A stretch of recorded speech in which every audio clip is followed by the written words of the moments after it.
pessoal, hoje mais um programa na prática sem lero-lero. Aqui não tem conversa fiada, aqui nós somos direto e reto, como tem que ser. E a vida é assim, direto, reto, e como sempre, reitero, o nosso material tem que servir na sua vida, tem que fazer diferença. E hoje vou falar assim de uma pessoa que tem uma extrema admiração pela coragem, pela inquietude de querer mudar e procurar sempre fazer algo diferente. Meu amigo aqui, Adão Célia, prazer imenso em estar recebendo você aqui no Na Prática. É do fundo do meu coração, pela admiração que eu tenho por sua pessoa, pela coragem de empreender e fazer o nosso Brasil crescer.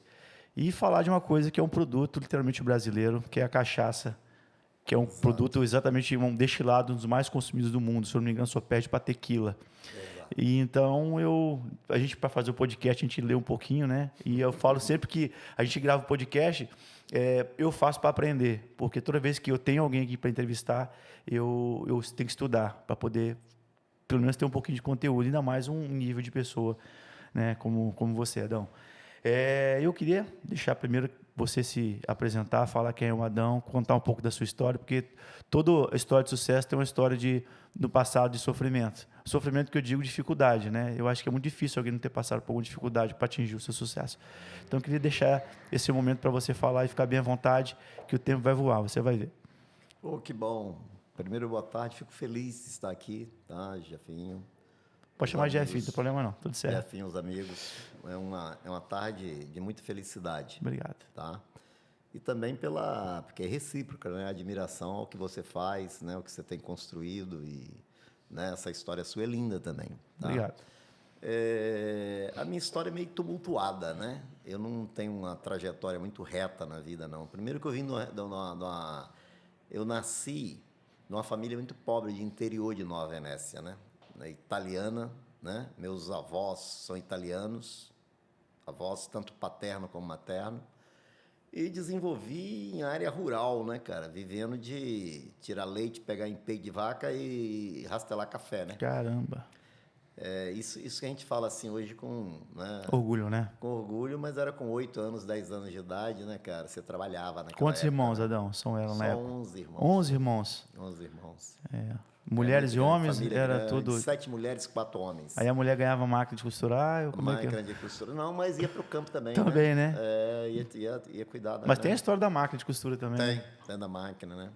Mas o presente seu na roça lá, naquela época, era uma enxadinha com 6 anos de idade, né? E tinha que ter filho para ajudar a produzir, né? É verdade. Quanto mais filho, era a história de poder produzir. Mas aí, cara, eu nasci lá, numa região chamada Córrego do Perdido. Nossa, ficava perdido mesmo. Pariu, Córrego do Perdido, interior de Nova Venécia, um lugar lindo, né? De formação aí toda de famílias italianas, meeiros, italianos pobres, né? A minha família veio de Caserta, Nápoles, Itália. Lá na bota, lá embaixo. Lá na bota, por parte paterna, mas a materna veio da região do Vêneto, né? Família de Levedove. E família Seglia, Cegla, Seglia. Seglia. Só que mudou tudo, né, Jefinho? Hoje meu nome é Célia, não tem nada a ver, né? Mudou tudo, Mas o nome original mesmo, o brasão certinho, é Seglia, com C, Cegla, né? Mas, Saiu de lá e foi... Saí de lá, tive que trabalhar, né, cara? Entendeu? Tive que trabalhar. Então, com 10 anos, eu fui... Como eu era charreteiro é o cara que pega o leite de charrete e leva para Veneza, em Nova Venécia, de charrete. Né? Eu fazia isso com criança, né? Caramba. Aí, quando deu 10, 11 anos, eu fui morar em Nova Venécia para trabalhar. Porque eu tinha que continuar meus estudos, né? Que na roça... Você tem o quarto ano primário, né? Na roça não dava mais lá, que era aquela unidocente, uma professora só para todas as 4. Para as 4 salas. Fui para Nova Venécia e, cara, fui trabalhar em farmácia. Daí, por isso que eu sou médico. Interessante, cara. Você sabe que eu também comecei com farmácia, né? Você, né? Que bacana. Farmácia também, mas vamos lá, siga lá. Fui trabalhar em farmácia, né? Morar de favor e estudar. Aí já fui estudar numa escola estadual em Nova Venécia, né? Trabalhava de dia e estudava à noite. E esse lance de trabalhar em farmácia, a aproximação com medicamentos, drogas, né? Aplicava injeção? aplicar injeção, Curativo. ver gente doente, né? Porque naquela época os farmacêuticos eram os médicos, né? O de acesso à antiguidade. medicina era muito mais difícil do Muito que hoje, né? difícil e se tratava muito em farmácia mesmo. E eu acho que tem que tratar assim. Você está entendendo? Com as devidas cuidados, Né? né? Acho que o E farmacêutico... formações. Os né? farmacêuticos que vieram para ajudar muito, né? Ajudou muito, né? Então, dali, cara, eu passei a ter o gosto pela medicina, sem saber que Se ia se tornar médico. ia me tornar médico. Não tinha a menor noção, né, cara? Eu só trabalhava e estudava à noite. Aconteceu um episódio, um fato que aí é coisa, não sei se é a natureza mesmo, né? Ou alguma energia, que essas coisas que tocam. Eu tenho um irmão mais velho que trabalhava nesse laticínio onde eu levava leite. Tá um pouquinho mais perto do microfone. Trabalhava nesse laticínio onde eu levava leite. E naquela época ele contador, passou num concurso do Banestes e muito bem classificado e foi para escolher ir para Vitória, cara. Aí ele foi para Vitória e trabalhar lá em Taquari, Cariacica. E como eu sempre me destaquei muito no estudo, cara, mesmo muito vindo da roça, mas eu sempre me destaquei muito, sempre fui os primeiros alunos, você está entendendo? 10, 9, 10, eu sempre fui muito, né? Ele conseguiu um emprego numa farmácia em Jardim América e eu mudei. Mudei da farmácia de Nova Venécia, fui trabalhar em farmácia em Jardim América e estudar à noite lá. Né? Fazer o cursinho? Fazia o cursinho. Aí eu já fui fazer o segundo grau. Peguei o segundo ano lá e o terceiro... Nacional? O que é que fazia? Americano e depois fiz nacional. Nacional que o pessoal estudava muito no ano passado. E aí, cara, esse destino, eu só tinha uma forma, só tinha um jeito, né? De fazer medicina se era na universidade pública. Naquela época só tinha IMESCAN e UFES, né? E eu passei, cara, com 17 anos, não tinha nem 17 anos completo, ia fazer 17 anos. Passei muito bem classificado no vestibular da UFES, trabalhando e estudando. Você está entendendo? Aí, cara, melhorei demais de vida, né? Graças a Deus. Dei um salto violento, porque aí, quando eu entrei, eu fui ser professor de química, cara. Nossa! Aí eu fazia medicina de dia e dava aula de química num colégio chamado Projeção, que nem existe mais, né? Ficou pouco tempo. Eu dava aula de revisão de química orgânica, porque foi uma matéria que eu dominei e gostava demais, eu fiquei aficionado, eu era louco por química, estudava demais química. Aí eu fui fazer medicina de dia na UFES, né? E ser professor, dava aula à noite. Pô, meu padrão de vida elevou, que você não imagina. Aí melhorou muito, né? Melhorou demais, rapaz. Já podia comprar cueca, que eu nem usava cueca para poder economizar, né? Que na fase época a gente não usava cueca para não gastar dinheiro, cara. E a roupa que tinha de um irmão passava para o outro ainda, né? Um irmão passava para o outro. E isso é verdade, recebi muita roupa do meu irmão mais velho. Isso é verdade, é fato. Isso aí. E aí, cara, toquei a vida daí para frente, foi foi trabalho, né? Estudar muito, trabalhar. Acabei na faculdade, era um período eu entrei em 77, saí em 82, e eu peguei aquele período de redemocratização do país, né? Aquela parte de contestação estudantil muito grande, crescendo, 78, 79, 80, né? Muita greve? Muita greve, movimento estudantil, anistia, constituinte depois, aquele movimento todinho. E acabei me envolvendo com movimentos de esquerda na universidade também, você está entendendo? Passei a ter uma militância muito grande naquela época.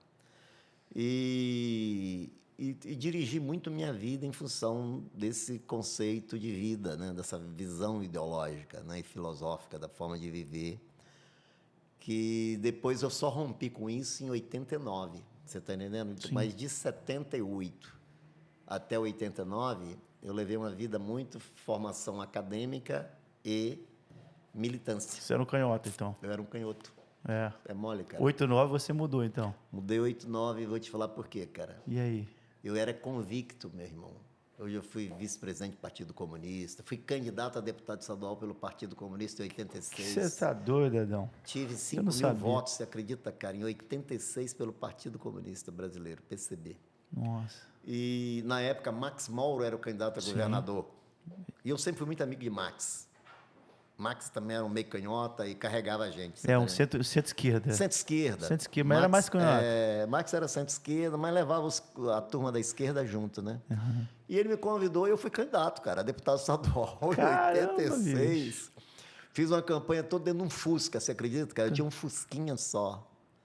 E, na época, eu tinha uma militância muito grande no município da Serra, na área de saúde, ligado à Arquidiocese de Saúde de Vitória, aquele movimento todo. A Igreja Católica também já. A Igreja Católica. E os partidos se envolviam muito com esse movimento, né? E aí, para você ter uma ideia, em 86 eu tive 10% dos votos da Serra, cara. Você tá naquela doido. Época. Era 30 mil eleitores, né? Uhum. Hoje tem 300. E não se elegeu? Não me elegi, mas se eu tivesse no PMDB, eu era eleito. Assim, a contestação era muito grande. Você passava na frente, cara, fazendo campanha e os padres atrás e os pastores te porradeando, né? Uhum. Correto? Graças a Deus, né? Graças a Deus. Tinha alguém fazendo, né? Não, graças a Deus que tinha eles contestando, não, né? Porque era importante. Você imagina o desastre se eu tivesse sido eleito, cara. Nossa Senhora, tinha sido um desastre completo, né? É verdade. Defender bandeiras completamente equivocadas, né? Aí, com muita força. E aí, em 89, você resolveu... 89, cara, O que te fez mudar, assim? O que foi? Foi um episódio só, cara. E era médico ainda, já era médico. Eu era clínica médica, eu tinha feito clínica, né? No Hospital das Clínicas, terminado minha coisa, ia iniciar uma residência, abandonei a residência para fazer política, residência médica para fazer política. E aí trabalhava, cara, no Estado, no IESP, que eu tinha entrado com Camata antes. Camata tinha ganho, foi lá o primeiro governador. Gerson Camata. Pós os militares. E eu entrei no Estado, no IESP, na época. Eu era médico do IESP e me fazia militância, cara. Era uma coisa de louco, coisa de doido. Casei também nessa época, né? Já tinha 2 filhos em 89. Em 86, como eu fui candidato e não ganhei, o Max, eu assumi a Fundacentro, que é um órgão ligado ao Ministério do Trabalho, um órgão federal. Aí, quando deu 89, cara, eu ainda estava nessa área de militância, de esquerda. Aconteceu uma coisa maravilhosa na minha vida e para o mundo todo, né? Que até hoje influencia o planeta todo, né? Chamada queda do Muro de Berlim. Né? Sim. Quando o muro despencou, eu achando que a Alemanha Ocidental ia invadir a Alemanha Oriental, e eu vi o contrário, né?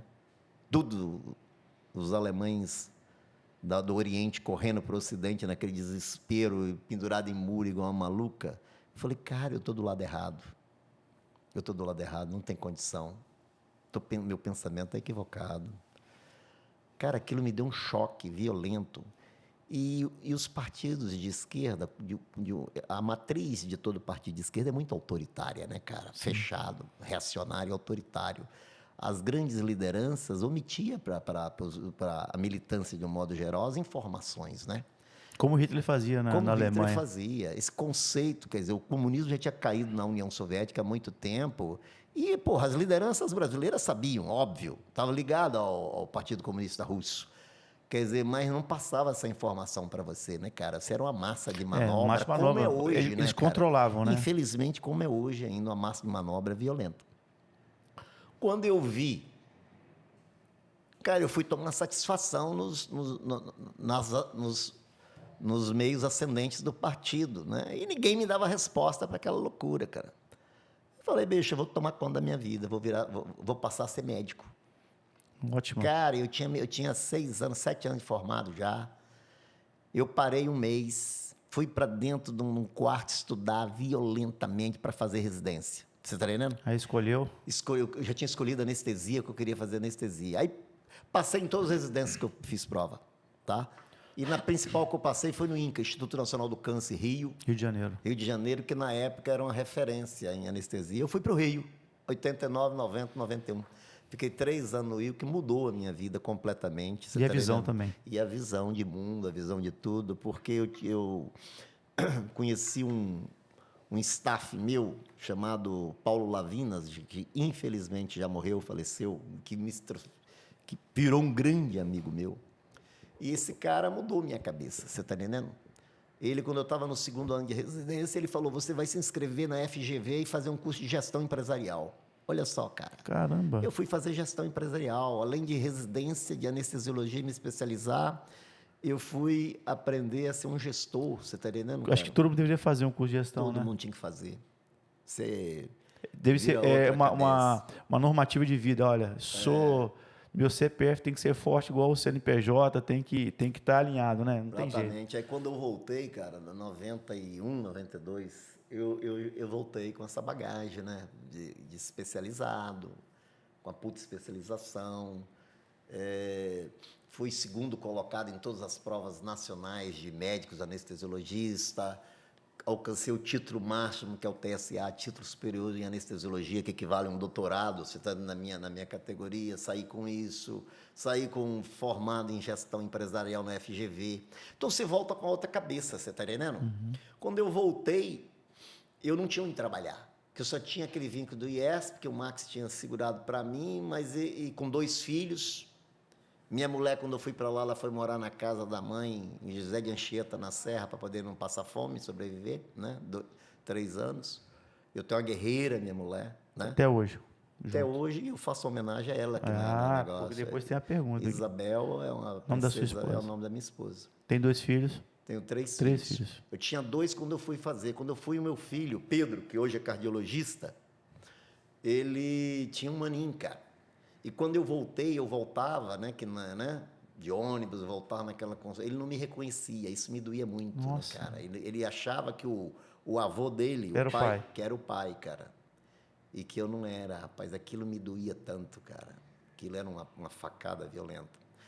Mas, assim, depois, quando eu voltei, né, eu tive a 3ª filha, que é a Maria Clara. Todos os 3 filhos meus são médicos, anestesiologista, cardiologista, e ela está fazendo endócrino agora. Que legal. Aí, quando eu voltei, cara, eu tomei um outro susto na vida, né? Que é onde trabalhar, correto? Fui em vários hospitais de Vitória, cara. Meu passado comunista assustava um pouco a turma. Fechava um pouco as portas. Fechava. O nego batia a porta legal na minha cara, cara. Você tá entendendo? Entendi. Aí, eu consegui trabalhar através do IESP no Hospital Dori Silva, que eu aí transformei em anestesiologia. Comecei a fazer bico em São Torquato, Hospital dos Ferroviários, cara, que era maluco. Fazia um biquinho aqui, biquinho ali. Aí um dia me deu um tine, cara, na cabeça, uma coisa de doido. Eu falei assim, cara, eu vou embora. Vou embora, começar minha vida longe. Eu sempre fui assim, né, sozinho. Desprendido? Desprendido, sozinho, ninguém por mim, né? Você sempre se virando sozinho. Quando eu estava para ir, rapaz, um cirurgião plástico chamado João Cabas, que é um excelente cirurgião plástico de Vitória, que tinha feito residência também de cirurgia plástica no INCA, no Instituto Nacional do Câncer, eu relatando para ele isso, num plantão que estava dando no São Lucas, no SAMU, numa sexta-feira à noite, ele falou assim, cara, já que você não consegue sala de cirurgia para você fazer anestesia, que as pessoas não abrem, faz seu hospital. Caramba, você tinha feito curso de gestão? Tinha feito curso de gestão. Rapaz, aquele negócio ficou pipocando na minha cabeça. Cara, construir um hospital. E eu trabalhava no Dori Silva. Aí, rapaz, nessa de ir, eu falei, cara, sabe o que eu vou fazer no hospital? Cara, não tinha onde morrer, cara. Ganhava dinheiro para comprar comida. Como é que eu vou fazer um hospital, cara? 2 filhos, 3. 2 filhos, e já mulher grávida, 3º. Eu, cara, aonde eu vou arrumar dinheiro para fazer hospital? Como fazer hospital? Aí eu fiquei... Quando eu passava na reta ali de Jardim Limoeiro, de Jardim Laranjeiras, que ia para o Dori Silva, aquilo não tinha nada, era um deserto, cara. Você está entendendo? Aquilo era um desertão ali, 91, 92, quando eu voltei da residência. Aquilo não tinha nada. Aí, e aqueles terrenos ali, eu fui tentar ver aqueles terrenos. Eu falei, eu vou fazer na Serra um hospital, né? Um hospital que eu queria fazer uma clínica, na verdade. Sim. Aí comecei a olhar aqueles terrenos lá e descobri que era do Estado, da Supim, que a Supim que era dono daquilo tudinho lá. Fui saber quem era o dono da Supim, era Franzé, um cara que na época era militância, era ligado a Max Maurer, era amigo meu. Fui lá, você está entendendo? Cheguei lá, aquele terreno que é do Hospital Metropolitano, né, que eu fiz. Sim. Eu falei, Franzé, eu estou querendo arrumar um terreno, eu quero fazer um hospital na Serra. Aí ele botou a prancheta em cima do negócio, olhou, né? Ele gostava muito de mim também, cara. E falou, eu quero aqui nessa região aqui, central, Verdória. Aí ele mostrou que esse terreno do Metropolitano. Ele queria me dar a quadra toda. Não, pega essa quadra toda. Aquela quadra pegava tudo, né? Vinha até cá onde é o terminal rodoviário. Sim. Falei, você tá louco, cara? Eu quero um lote só aqui para poder fazer. Resumindo, cara, peguei 2 lotes, né? E daí para pagar? Eu tinha esse Fusca que eu tinha ainda naquela época, eu vendi o Fusca, dei entrada, fiquei trabalhando de ônibus a pé, dei entrada, e eu tinha uma amiga que hoje é arquiteta em Madrid, cara. Ela tinha se especializado também em arquitetura hospitalar, Ivana Pavan. Ela pegou e eu fui conversar com ela, falei, Ivana, eu preciso de um projeto. Ela falou, eu te dou um projeto. Puta, essas coisas, né, louca, né? Ela me deu um projeto do Hospital Metropolitano. Você tá vendo? Fez o projeto, me deu de graça. Aí eu botei o projeto debaixo do braço, comecei atrás de médico, cara, convidei a turma, convidei uns 50. Você tá entendendo? 17 loucos toparam fazer comigo o hospital, que são sócios meus ainda. Até hoje. Nós vendemos uma parte, coisa e tal, né? Depois vendemos, mas esses 17 caras estão lá. Manato, que foi candidato a governador, Remegildo, que é daqui, Linhares. que é de Linhares. Um grupo grande. Esses 17 nós entramos e começamos a botar dinheiro. Dinheirinho. Você está entendendo? Sim. Começamos a construir. Aí arrendamos uma clínica em Vitória, passamos a chamar o nome da clínica, Clínica do Metropolitano. Aí eu comecei a ficar bem de vida, cara. Porque eu parei de fazer anestesia só para o SUS. E foi fazer particular. E fui fazer particular, cara. Aí eu, comecei a gerar dinheiro e botar. E eu tomei conta da obra, cara. Eu era engenheiro da obra. Faz tudo. Eu faço tudo. Professor toquei Pardal. obra, toquei peão, obra, e trabalhava, e peão, Você tem um perfilzinho meio professor e minha Pardal moleque era mesmo. técnica de edificações, também fez artes plásticas, ajudando. Você tá entendendo, cara? Coisa de louco. Toquei aquilo. Fiz o hospital, inaugurei em 96 o Hospital Metropolitano desse jeito, cara, na munheca, no MUC, tomando conta e trabalhando. E pegamos, na época, o Bandes entrou com uma parte, né? Que depois, o hospital foi um sucesso tão grande que quitou tudo rapidamente. Então, cara, a vida assim, cara, de porrada, nunca teve nada fácil. Quando eu fui construir o Vitória à parte, foi a mesma coisa. Você tá entendendo? Mesma dificuldade, mas juntar gente. Só que lá já juntei 200 e tantos sócios, né? É porque depois que você tem um primeiro que dá certo, fica mais fácil. Todo mundo passa a acreditar, cara. Todo mundo quer estar dentro. É por isso que eu falo, eu acho que tem tudo a ver com o nosso programa na prática. E isso é mostrar o que é ser prático. Quando dá certo, é uma beleza. E o Metropolitano foi um sucesso estrondoso. Não tinha hospital privado naquela época. Só tinha Santa Mônica lá, Santa Casa e o Hospital das Clínicas, cara. Aí veio o Metropolitano, né? Depois que apareceu o Meridional, Vila Velha, aqueles monte de hospitais, né? Vitória Parte, né? Que bom que veio também, né? Precisa, né? Precisa, né? E mudou a geografia hospitalar do Espírito Santo. A verdade é essa, né? E esse modelo de construção de hospital no Espírito Santo, ele é um modelo único no Brasil, cara. Você não tem grupos de médicos construindo hospitais como aconteceu no Espírito Santo. Mas isso tem uma razão de ser. O Espírito Santo era um patinho feio em termos de investimentos, de grandes investimentos, de empreendedores meter dinheiro aqui, cara, principalmente na área de saúde, que não tinha uma rentabilidade grande como tem hoje. E agora tem um monte querendo comprar tudo, né? Então, o que acontece? Como você não tinha empresário metendo dinheiro, o médico tinha que construir a sua banca de trabalho, cara. Foi por isso que desenvolveu no Espírito Santo. Diferente de São Paulo, que não é grande empresário botando dinheiro, você está entendendo? Rio. Mas no Espírito Santo você teve esse movimento muito a partir do profissional médico, botando grana, construindo o seu espaço de trabalho, até para poder exercer uma medicina digna, você está entendendo?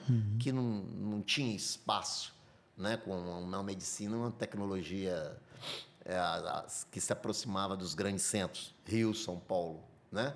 Por exemplo. Esse modelo era muito interessante, isso foi razão de muitos debates, inclusive encontros no Brasil e afora.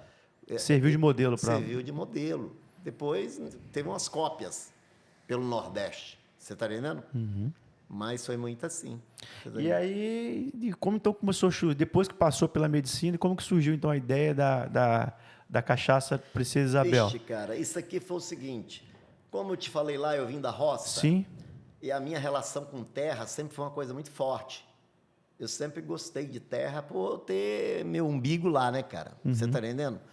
Aí, quando eu tinha já saído e já estava construindo a parte, eu resolvi querer comprar um pedaço de terra para mim, entendeu? Sim. Aí eu vendi uma participação, na metade da participação minha no Metropolitano, e levantei uma grana em 2000 e fui procurar, cara.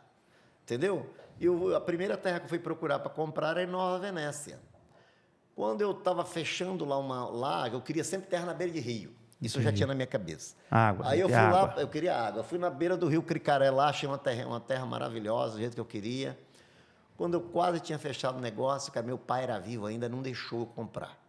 Você está vendo que ele falou, ó, você não vai comprar porque você está longe, você não vai cuidar. E terra tem que ser, você tem que cuidar. Aí, conclusão, não comprei. Fiquei, rapaz, revoltado, porque eu estava aficionado. Mas eu estava na presidência do Aparte nessa época ainda, né? Aí quando eu estou lá, rapaz, meu pai encontrou um corretor daqui, Jorjão, de Linhares, que estava em Nova Venécia, rapaz. Meu pai era aposentado na pracinha, conversando, falando que eu estava querendo atrás de terra. O cara daqui me liga. Aí eu venho conheço a propriedade, fiquei louco por ela quando eu vi. Na beira do Rio Doce, eu falei, é essa que eu quero. Lá é quantos hectares lá? 900 hectares 900 hoje. hectares. Mas na época eu comprei era menos. Depois eu fui comprando pedaços, ampliando, comprando, fui sempre comprando para os vizinhos, né? Hoje nem tem, porque eu estou tudo rodeado de Suzano. Sim. E na frente Rio Doce, né? Aí, cara, foi uma casualidade também. Essa casualidade, um corretor daqui, estando em Nova Venécia, uma mãozinha que vai colocando e um pedacinho de chão gostoso, né? Que eu me apaixonei de coisa. Aí comecei, cara, a cuidar da minha terra, né? Eu tenho uma fazenda muito bem cuidada, muito bem administrada, gerida, né? Gado, o que é hoje lá? Gado, pecuária. Gado de cria, corte, até cria. Cachaça. E até cachaça.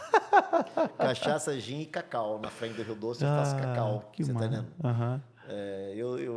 Eu gosto muito de qualquer tipo de cultura, né? Né? Se não fosse tão trabalhoso e com tanta dificuldade hoje de mão de obra, coisa e tal, eu ia cuidar, eu ia plantar café. Porque eu sou louco por isso. Também. Mas aí não dá, né, cara? Não. Aí não tem Dá para fazer tudo, né? Aí você tem que viver um pouquinho, né? Não, verdade. Senão não tem tempo para tomar cachaça. Não é verdade. E aí, então, começou... Aí, em 2000, eu comprei 2000 aqui. Tem 23 anos que eu tenho essa propriedade. Sim, já tem uma Fazenda boa história, Tupã, né? Fazenda Tupã. 2001, último ano lá de FHC, os Estados Unidos reconhece a cachaça como destilado nacional. Quando eu vi aquilo, eu falei, cara, esse negócio vai dar samba um dia. Porque a cachaça sempre foi muito mal vista. Mal né? vista, né? Produto mal visto, tido como pobre. É porque, né? se a gente for pegar a história da cachaça, a gente pode até contemplar. Os escravos, não é isso? Ligada à escravidão, sempre ligada à pobreza, né? Sempre ligada à tristeza, dor, sofrimento. Foi a isso. cachaça tem muita ligação. Que, inclusive, eu lendo hoje, Adão, é até interessante. Talvez você pode me ajudar a contemplar essa história, porque a primeira pergunta que eu faço é como é que foi, eu pesquiso como que foi a história, né? Lendo um pouquinho, que as cachaças eram algo que os escravos faziam, né? Na época da cana sobrava, e eles tomavam aquilo lá e realmente eles percebiam que depois que tomavam ficava meio alegre, e isso valorizava até o valor do escravo, né? Porque ele trabalhava mais empolgado. Essa história que eu achei assim, nada pejorativo, mas não. E isso fazia com que os escravos valessem mais, mas talvez isso que você falou que é o que faz sentido, que era um produto, por ser desenvolvido por pessoas, por escravos, tinha esse valor pejorativo, né? Lá no passado, né? E, infelizmente, até hoje ainda é pejorativa a cachaça. Né? Você tem uma elite brasileira que refuga completamente a cachaça. Mas, em parte, é exatamente por isso que você está falando, né? Esse material histórico todo dela ligado à escravidão, à pobreza, né? E a escravidão é uma mácula ainda no Brasil até hoje, né? Inclusive até... É uma dívida aí que o nego fala, quer dizer, eu acho que não tem que pagar, porque esse país é um país de todos, né? Porque senão você gera divisão e não é interessante. Mas ela tem muito ligado a isso aí. Essa questão de que fervia, pingava, virava pinga, pingava, né? nas lambadas. Isso é muito folclore, entendeu? Porque a verdadeira história, a Portugal, Espanha, Ilha Madeiras, produzia cachaça já há muitos anos antes do descobrimento do Brasil, você está entendendo? Cachaça já era transportada igual rum em dornas de carvalho para o mundo todo. Você está entendendo? Já era um produto produzido. Isso não foi uma descoberta casual como você está entendendo? A história conta. Você está entendendo? Na verdade, ela já tinha, era um produto produzido, vendido, comercializado mesmo e transportado para o mundo todo. Você está entendendo? Os grandes engenhos, aí fica essa briga, São Paulo e Pernambuco, né? Se nasceu em São Vicente, se nasceu em Recife, em Olinda. Mas, na verdade, é que parece que os usineiros de Recife que começaram também, além da açúcar, a produzir cachaça, e passou a ser produção mesmo, né? Profissional, comercial. Depois São Vicente entrou produzindo. Você está vendo isso já em 1600, antes de 1700, 1670 e pouco, se não me engano, não lembro bem essas datas. Mas, assim, não é um produto, você está entendendo, que, tipo assim, aconteceu uma casualidade, né, histórica de o cara tá fazendo, aí o que sobrou, né? A raspadura. Raspadura ou rapadura? A raspadura. Isso para a gente é até ruim. Eu tenho dito isso porque você acaba vendendo também um modelo ruim, né, cara? Equivocado, não é verdade? Ele não é um ruim, ele destrói socialmente, né? Culturalmente, economicamente, ruim se você vende uma imagem dessa. Na verdade, a cachaça foi produzida mesmo para se ganhar dinheiro com ela. Os grandes usineiros, não, entendeu? Os usineiros vendiam, produziam, e era um produto que já era produzido lá fora. Mas a Europa também não tinha interesse também que o país produzisse também, porque não queria. Brasileiro. Também tem história que os portugueses também, né? Na ocasião, eles queriam também limitar, porque eles tinham vinho, né? Então eles também não queriam que aumentasse também o crescimento da cachaça no Brasil. Tanto é que teve uma revolução. A revolução da cachaça, né? A revolução da cachaça no Rio. Acho que dia 13 de setembro, que é o dia que fala que aí teve uma guerra. Acabou ficando, inclusive, com o Dia Nacional da Cachaça, em função disso. Isso aí. Em função disso. Agora, e virou moeda de troca, né, cara? A cachaça, nos navios negreiros, compra de escravo, trocava por escravo. Você está entendendo? Uma mácula ruim, né? É ruim. E isso... A associação, né, com isso não era legal, porque associava isso a uma fase ruim, um momento ruim. Associava ruim. Então, na verdade, a gente, com esse sentimento nacional de apagar a memória, de ter vergonha do que é seu, que é muito nosso, brasileiro, né? Porque a história dos outros destilados não é muito diferente do nosso, não. Você está entendendo? A história dos outros destilados também é ligada à pobreza, escravidão, você está entendendo? Porrada, você está entendendo? O destilado enquanto bebida para aumentar a produtividade, você está para aumentar a produtividade, tá? Para nego aguentar os trabalhos árduos e sofridos da época, né? Sim. Então, não foi só, né? Rum, tequila, essas desgramas, era tudo a mesma coisa, nossa, não tem diferença nenhuma. Você está vendo? O problema é que nós incorporamos um discurso negativista, né? A gente adora isso, o brasileiro adora. Vitimismo. Vitimismo e negativismo. E que não é, cara. Você está vendo? A cachaça está conseguindo dar essa virada agora, não vamos falar aí, nos últimos 20 anos para cá, cara. Né? E aí você falou que teve a Revolução Americana, né? Que o americano todos os saiu destilados são nacionais. Sim. Você pega, né, a tequila a mexicana, você pega a vodka, está mais para o Oriente, né? O whisky mais inglês escocês, rum mais as Antilhas e coisa e tal, países mais da língua, país hispânico, né? Uhum. E todos são nacionais. E tem reconhecimento, cara. Todos são reconhecidos. A cachaça que não era. E não é até hoje ainda reconhecido pelos países europeus, pela União Europeia. Só 2 países no mundo reconheceram a cachaça como destilado brasileiro nacional, um produto nosso, um destilado nacional. Estados Unidos e México. Até hoje ainda, né, muito em parte da competência né? Da nossa competência em negociação externa, com uma coisa de louco, né? Puta que pariu, né? São Que fera. país difícil. Mas até hoje a Europa não reconheceu ainda não, cara. A cachaça como destilado nacional, Hoje como não, destilado não, brasileiro. não se consegue, mas consegue exportar. Não, você exporta. Normal, só não reconhece Você como exporta. tal. Muitos produtos chama cachaça de rum. Rum de cana, rum você está entendendo? E não como cachaça. Agora, tem muitos, Jefinho, muitos problemas nisso tudo, cara. É isso que eu falo, assim, a nossa formação, cara, a nossa formação também, ela pecou em muita coisa, cara. Presta bem atenção. A ciência, enquanto um elemento de desenvolvimento, de elevar a qualidade, né? Geração de novas tecnologias e conhecimentos para a melhoria das coisas, dos produtos, ela é muito recente no Brasil. Você tem de 20 e poucos anos para cá, é por isso que eu estou falando, são as últimas 2 décadas, no máximo 3 décadas, que as universidades brasileiras começaram a pesquisar cachaça, estudar em pesquisar. E tem que pesquisar.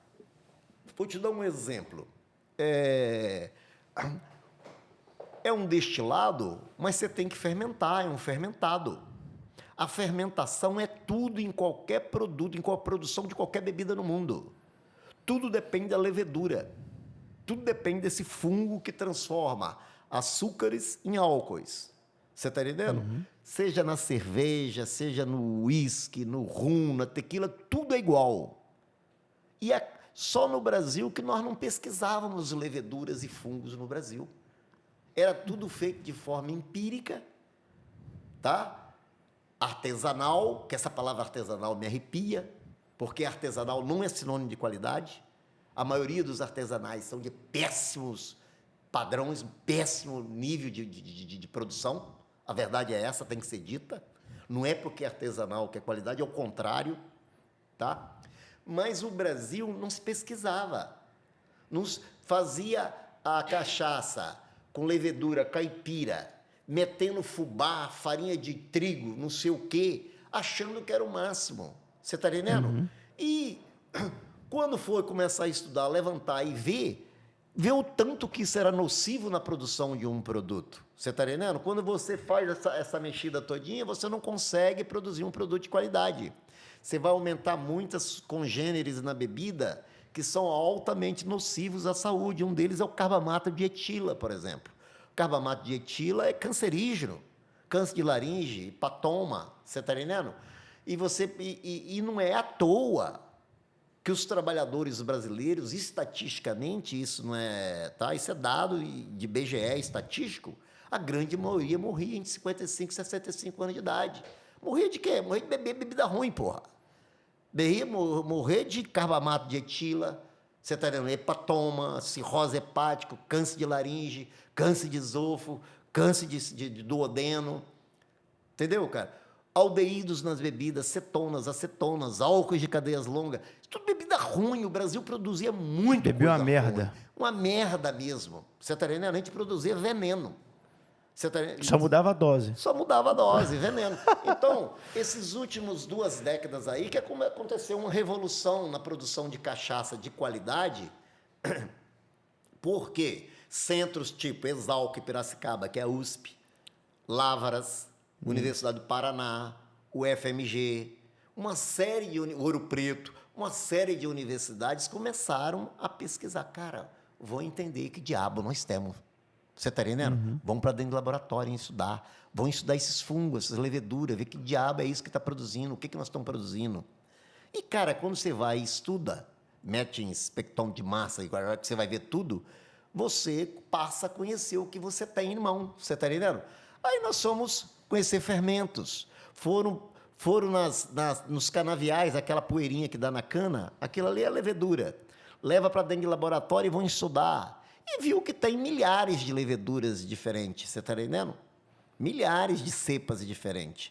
Aí, quando começa a estudar e ver, começa a selecionar cepas que realmente produzem um produto de qualidade, como a Europa já fez há 200 anos atrás, cara, para produzir uísque, para produzir cerveja. Você está entendendo? Não é à toa que as boas cachaças do sul do Brasil importava fermento de cerveja da Bélgica para poder produzir cachaça. Porque não tinha fermento aqui. O Brasil não pesquisava. A Embrapa nunca entrou nessa área. E, inclusive, está se incentivando, né, os plantios de lúpulo de diversas... Agora tá. Agora no Brasil, né? Tá e está crescendo, né? Mas, assim, a Embrapa nunca botou a mão nisso. Porque é cachaça, coisa de pobre. Correto? Concordo. Então, total só quem estudava, quem passou a estudar isso, foi pessoas que foram para fora, fizeram mestrado, doutorado e voltaram com outra cabeça. Foram estudar destilado lá fora. Quando voltaram para dentro da universidade, falaram, opa, vamos que estudar nosso destilado. E aí, entendeu? Então, hoje, quando eu falo assim, por que eu estou falando isso? Porque eu produzo uma Princesa Isabel, uma cachaça, que ela é produto de um desenvolvimento tecnológico, cara. Você está entendendo? Eu uso uma levedura que foi selecionada em laboratório, uma levedura selecionada, que dentre milhares tirou uma cepa que tem a capacidade de produzir mais álcool de 2 carbonos, e não de 1 carbono, 3, 4, 5. Acho que a química te ajudou, né? Me ajudou muito também por conhecer. Então, por conhecer o que eu estou produzindo. Como você foi um dedicado à química, como você disse. Mas então... assim, se não tivesse toda essa parte desse conhecimento científico, né, e o desenvolvimento mas te disso, ajuda você a encontrar o que é melhor, porque é difícil alguém querer te convencer de algo que você conhece muito, que é igual química. Acho que isso tem um peso, né? Não, isso me ajuda demais, né? Vai se tornar um bom produto. E além disso também eu tenho o meu consultor, a pessoa que trabalha comigo, o meu Master Blend que faz a Princesa Isabel, ele é um cara que tem doutorado em cachaça. Quando que a gente ia falar isso há tempo atrás, que você podia fazer um pós-doutorado em cachaça? Pô, o cara fez mestrado, doutorado em destilado e pós-doutorado em cachaça, pela Exalc de Piracicaba. Você está entendendo? Então, isso que eu te falei, olha como é que mudou. Né? Hoje você tem doutores em cachaça, você tem mestrados em cachaça. Rapaz, isso era inimaginável há 20, 30 anos atrás. Essa virada que virou para um produto de qualidade, você está entendendo? Aí, quando os empreendedores de outros setores, de fora do setor, passou a enxergar que tinha uma pitada de ciência no negócio, e o cara que tem mais conhecimento, começou a entrar investidores de fora, de outros setores empresariais, passando a investir em cachaça. Com isso, deu um boom na qualidade de cachaça. Isso foi em 2001, você falou? Que não foi 2001 foi com reconhecimento. Sim. Mas de 2006 para frente, 2010, já começou a entrar muitos players, assim, nego que sacava, que, por exemplo, grandes empresários de outro setor passou a investir em boas plantas, correto? Boas plantas. Os equipamentos destiladores, né, de destilação, que são os mesmos. É o mesmo para produzir o uísque, é a mesma coisa, ninguém inventa a roda. Mas se investiu nisso também no Brasil, bons destiladores, você está entendendo? Completamente diferente, tudo em cobre, e tem que ser em cobre, né? Não pode ser em aço inox. E o Brasil produzia. Porque o cobre, ele é o único elemento nobre que ele consegue reagir com o enxofre da bebida, formar ésteres, formar sulfetos, e tira o enxofre da bebida, correto? Quando era um destilado, por exemplo, de inox, ninguém conseguia tomar a cachaça. Por quê? Pela presença do enxofre. E o enxofre cheira a ovo podre, peido, em outras palavras, né? Sim. Cachaça com gosto de peido. Você está entendendo? Era o que tinha. Então, você vê só a entrada do cobre, a diferença que fez, a mudança que fez.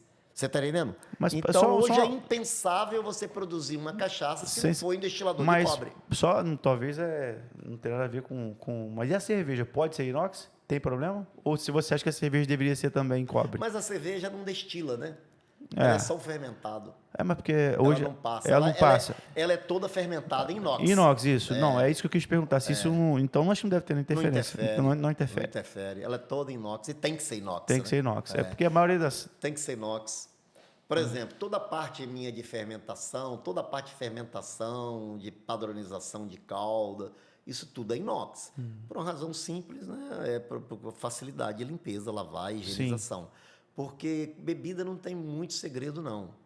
Um dos grandes segredos é limpeza, higiene, tá? Você tem que ter, se a sua fábrica não tiver água de alta pressão e não tiver vapor em todos os cantos. Por isso você tem que ter caldeira. Para poder você, no final do dia, esterilizar todas aquelas tubulações, você não vai produzir produto que presta. Porque por dentro, que chamam de limo, popularmente conhecido por limo, dentro de uma tubulação, aquelas crostas, Sim. aquilo cresce uma bactéria chamada butírica. Ela transforma aqueles resíduos que vão ficando ali em ácido butírico. Você está entendendo? Então, se você não mata, não limpa aquilo, você vai ter uma bebida sua contaminada com ácido butírico que não tem um cheiro agradável. Você está entendendo? Sim. Então, por isso que tem que ser inox.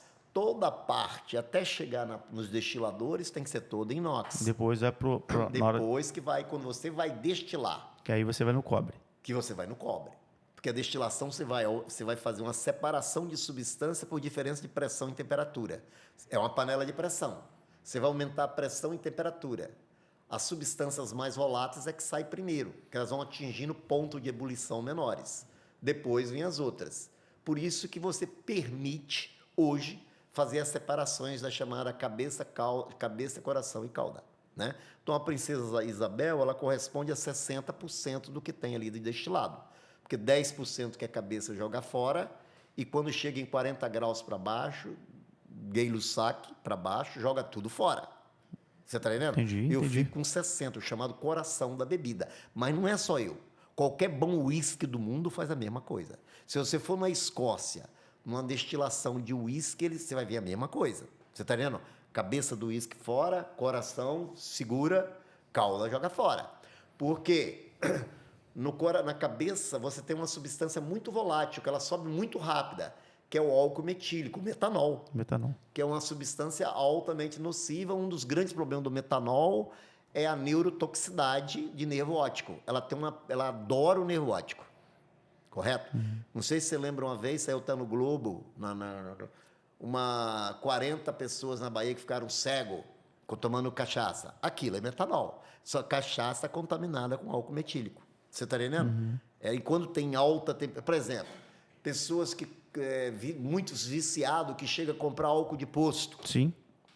Cegueira. Com o tempo leva a cegueira. Cegueira é o álcool metílico, metanol. Ele tem uma preferência imensa pelo nervo óptico. E na cauda, você tem aquelas substâncias, cara, que faz mal para as pessoas. O cara morre de dor de cabeça, o cara tem náusea, tem vômito. Que é o quê? São os álcools que tem mais de 2 carbono. Toda boa bebida, ela só quer um álcool nela, que é o álcool etílico. E todo álcool faz muito mal para nós.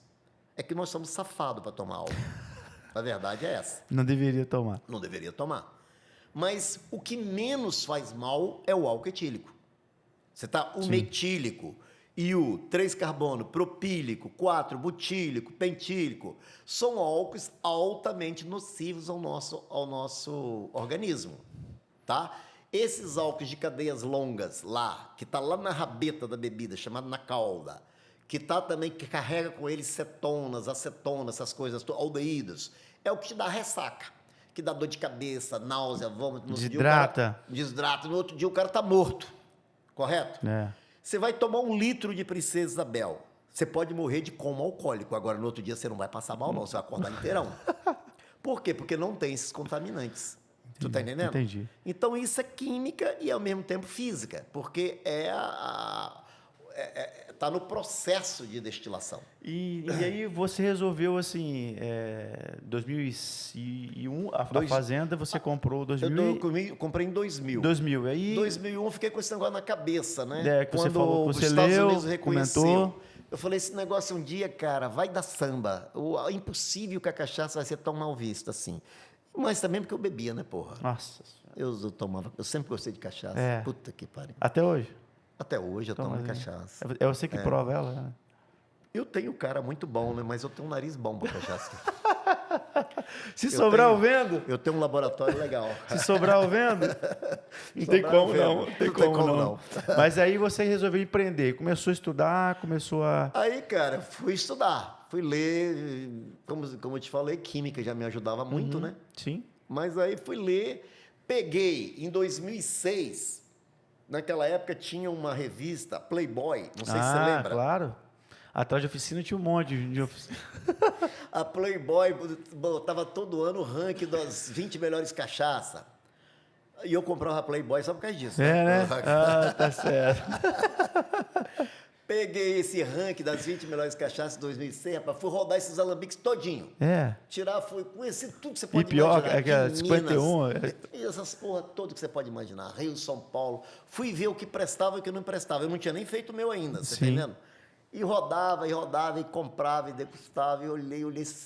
Tudo que tinha de alambique que saía na Playboy, eu ia ver, conhecer. Antes de pensar.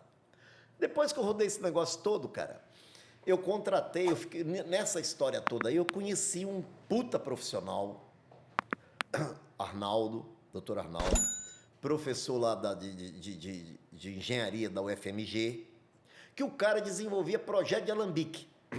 Quem me indicou foi um cara lá em Salinas, que eu falei, eu quero fazer meu alambique. Ele falou, cara, conversa com o Arnaldo. Me deu o telefone, eu liguei. Esse cara veio aqui. Salinas é a capital da cachaça mesmo? Salinas produz muito cachaça. E ganhou IG, né? Indicação geográfica da cachaça. Hoje tem 2 IG no Brasil. Paraty e Salinas. Correto? Como tudo tem, cara. Tem coisa boa e tem coisa ruim. Correto? Como tudo. Né? Tudo tem coisa boa e coisa ruim. Depende, tudo é da seriedade, da honestidade, né? Da ciência, da tecnologia, né? Uma série de coisas, né? E principalmente de uma coisa chamada caráter, né? Se você é mau caráter, você vai produzir coisa que não presta em qualquer lugar, qualquer coisa que se propõe a fazer. Se você é bom caráter, cara, até no deserto do Saara você vai produzir coisa boa. Tudo é o caráter das pessoas. Aí o que aconteceu? Contratei esse cara e ele desenvolveu o meu projeto, você está entendendo? Aí eu fiz. O que está lá hoje foi um professor da UFMG que fez. Depois eu contratei um outro cara da Universidade da Bahia. Eles começaram a construir. Eu tenho esse conhecimento, Jefinho, de saber o que coisa, mas eu sempre me cerquei de bons profissionais, você está entendendo? Faz parte do... eu falei, cara, pessoas complementam o sucesso, pelo menos, não tem jeito. Cara, você debater é muito bom, né? Discutir ideias é muito bom. E quando você discute, né? E o alambique ficou pronto em que ano? Ele ficou em 2011. 2011. Gastou então 4 anos? Eu levei 4 anos produzindo. Botei um pedreirozinho e um ajudante, você acredita? E construindo devagar, do seu jeito. Fazendo. Eu falei, cara, eu não tenho pressa, o dia que sair esse negócio tá bom. Fui fazendo. 2012 eu fiz um centro de eventos que eu tenho lá. 2013 eu fiz a parte de galpão, de armazenamento, envelhecimento, invase, né? 2015 que eu consegui o registro no mapa, no Ministério da Agricultura, porque eu precisava disso tudo. 2016 que eu lancei, em outubro de 2016. Então a Princesa Isabel tem 7 anos. 7? 2016. 16, 23, 7 anos no mercado. Entendeu? E o nome? Perguntar sobre o nome da Princesa. Pois é, aí o nome é uma homenagem que eu fiz à minha esposa, né? A Isabel. Muitas pessoas achavam que era uma referência à Princesa Isabel. Sim. Nós começamos até com o slogan dela no começo, muito ligado também a essa questão, né? A história, né? Nós lançamos Princesa Isabel, Sabor de Liberdade, você está entendendo? Pensando aí, fazendo um trocadilho, mas ao mesmo tempo, né? Mas, na verdade, é que, com o tempo, a gente consolidou mesmo como a referência à matriarca, né? Mãe dos filhos, dos netos, né? Das netinhas. E muito bem, né? Uma esposa que seguiu, te ajudou, contribuiu. Cara, tem uma história de cumplicidade, então realmente... Cara, eu acho que ninguém faz nada sozinho, cara. E eu acho que a gente tem que valorizar as mulheres mesmo. Tá certo. Né? Mulher é tudo de bom na vida. Hoje, como é que está o processo produtivo de vocês hoje? Quantos litros consegue produzir? Rapaz, como hoje é que tá? eu estou na seguinte forma. Como eu fiz meu alambique em 2011, 2012 eu comecei a produzir uma safra, 12, 13, 14, e fui guardando. Quando eu lancei em 2016, eu estava com 120 mil litros em estoque. Aí eu lancei. E eu fiz um caminho completamente inverso de todo mundo. Quando eu estava com o meu produto para lançar, eu peguei amostras delas e mandei para todos os grandes concursos no mundo. Falei, eu quero saber que diabo eu tenho na mão. Você está entendendo? Entendi. Se presta, se não presta. Uma coisa é eu tomar, né, porque sou bebedor, né? E a gente fica muito suspeito de falar o que é bom que a gente faz, né? E você é seu, é difícil você ficar falando que tá ruim, né? Que você tá não ruim, quer falar um produto seu. é ruim, não, meu produto mal. é bom. Eu falei, se é bom, eu quero ver o que as outras pessoas pensam. E o bom de você mandar para concurso, e não é só cachaça, não. Todo mundo que produz produto, até que falando, seria muito interessante ver isso, quem produz qualquer produto tem que mandar para ser testado. Isso é bom, cara. Porque, por exemplo, o concurso de Bruxelas, que é o maior concurso de destilado do mundo, que não é só cachaça, uísque, rum, vodka, todo mundo manda. Quem tem um produto e quer testar, manda para Bruxelas, porque são 126 jurados, cara. Então, quando uma bebida sua, um produto seu, vai passar por 126 pessoas experimentando, porra, cara. É difícil, né? É impossível a Você melhor. É uma amostragem. Tem 120 você tem uma amostragem violenta. de pessoas de alto nível, né? E pessoas entendidas no mundo todo. E outra coisa, os caras já têm os quesitos que ele tem que julgar. Você tá entendendo? Né? Tem que julgar. Então você tem um perfil, você tem um norte. Te dá um norte legal. E mais do que isso, cara, eles mandam um relatório, cara. Você tá entendendo? Onde você tem que melhorar. Que melhorar é isso, produto é isso, assim, assado, entendeu? A nota que você ganha. Cara, isso te dá uma visão do que você tem na mão e uma segurança ou não muito grande. Você tá entendendo? E aí você começou a mandar. Mandei para tudo. Mandei para Califórnia, mandei para São Francisco, mandei para Bruxelas, mandei para Londres, para Berlim. Você está entendendo? Mandei para o Expo Cachaça em Minas, Cúpula Nacional da Cachaça, que é do Estadão, da Folha do Estadão, do programa Paladar deles, né? Mandei para tudo. Quando tinha concurso, eu mandava para ver. E, assim, por que eu estou falando isso? Eu fiz o caminho inverso de todo mundo. Normalmente o cara está anos no mercado para depois se assanhar, mandar para um concurso, ter coragem de mandar. Eu fiz o contrário. Eu falei, antes de entrar, eu quero saber o que eu tenho. Mandei para tudo. Você está entendendo? Isso em 2016, cara. Aí eu ganhei em todos. Ou eu fui prata ou ouro. Em todas as versões de Bruxelas eu fui ouro, e grande ouro, você está entendendo? Para você ter uma ideia, lá eles classificam assim, esses 100 tantos jurados julgam, a nota vai até 100, igual a escola de samba, vai dar 100. Se a bebida atinge 85 pontos, de 85 a 90 ela é prata, de 90 a 95 é ouro, acima de 95 é grande ouro. Essa cachaça aqui, ó, Carvalho minha, foi grande ouro ano passado. Ela atingiu 97 pontos. Em Bruxelas. 97,100. É ponto pra caramba, bicho. Você tá entendendo? E ela já tinha sido em 3 versões ouro. Você tá entendendo? E foi grande ouro. Ah, essa aqui foi a primeira premiada? Essa daí foi que ganhou a Cúpula Nacional como a melhor cachaça do Brasil em 2018. Mas foi ouro também. Essa aqui, ó. Essa jaqueira, também fui 3º lugar nacional, Londres, ouro, prata em Londres, ouro em Bruxelas. Então, cara, o que eu estou dizendo? Não falo isso para me gavar nem por nenhum, que eu nem preciso disso. Falo isso é o seguinte, quem tem produto tem que testar seus produtos. Tem que mandar. Se o cara produz mamão, manda mamão. Deve ter concurso de mamão. Se manda cacau, concurso de cacau. Aqui nós temos. Cacau nós temos, né? Cacau, porra, né?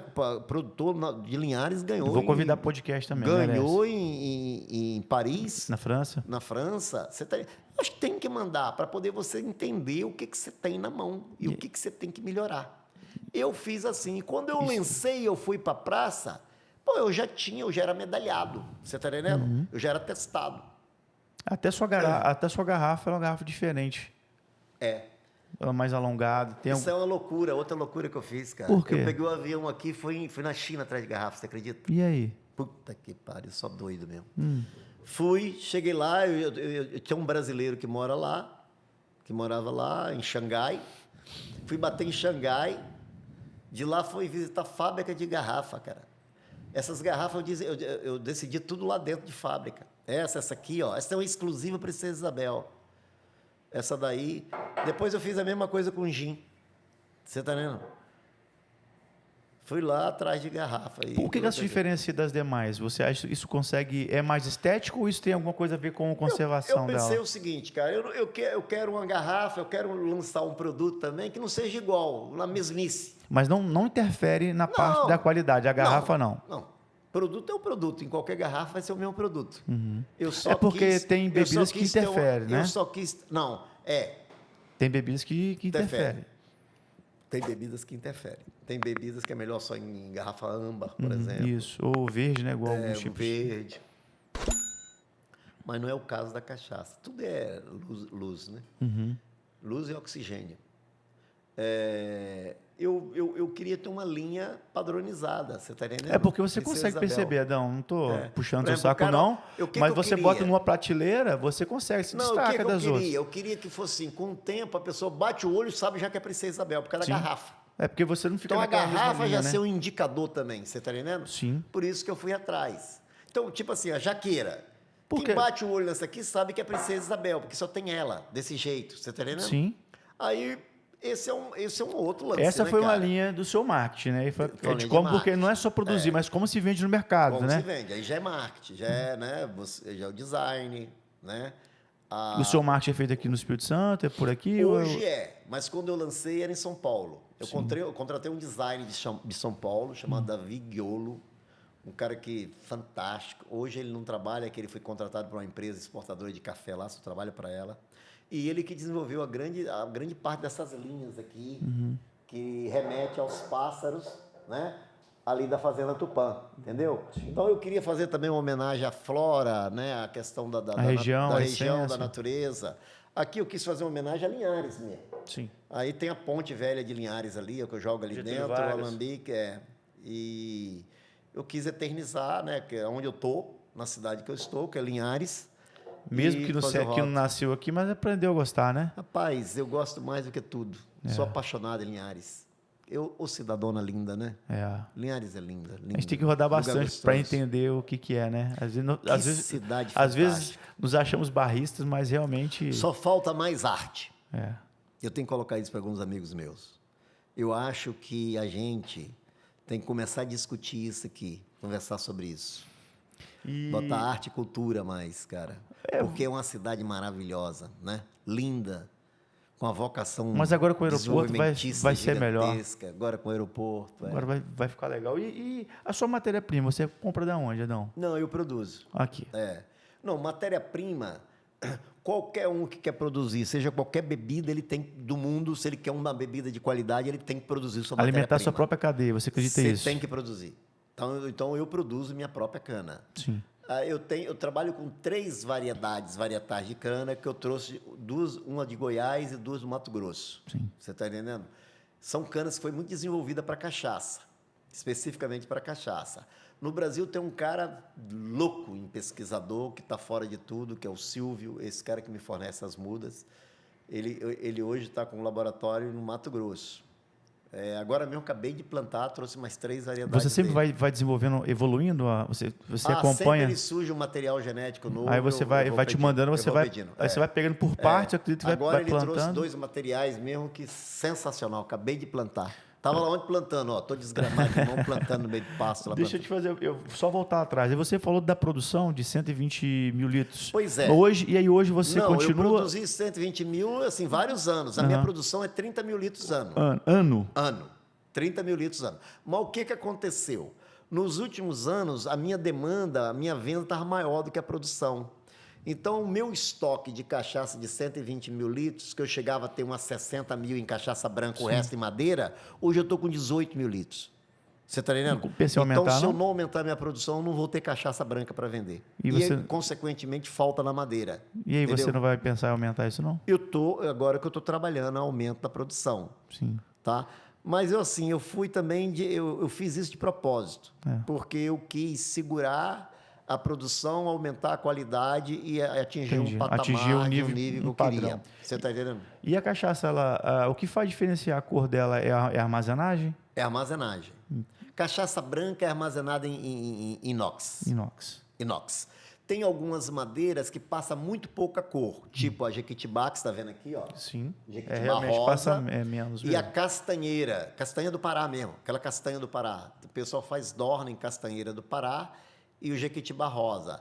A gente fala que ela dá uma maciada na cachaça, ela dá um pequeno dourado, mas ela não passa cor, como uma amburana, Amburana. que é cerejeira, Essa é o que eu mais gosto, a amburana. carvalho, americano, francês e jaqueira, tá? Carvalho, ele é a madeira universal. Todas as bebidas envelhecem em carvalho. Todos os vinhos só em carvalho. Todos os uísques só em carvalho. Todas as demais bebidas só carvalho. A única bebida no mundo que tem essa versatilidade, que você pode usar qualquer madeira, é cachaça. Que vai influenciar também na cor e no cheiro também. E no cheiro. E no cheiro? E em tudo. Em tudo também, no paladar também. É, no paladar, em tudo. Entendi. Então, essa versatilidade é muito, na verdade, também, para a gente ser um país tropical, né, cara? Essa Mata Atlântica com a riqueza estúpida em madeira, né? Mata Atlântica não, o Brasil todo, né?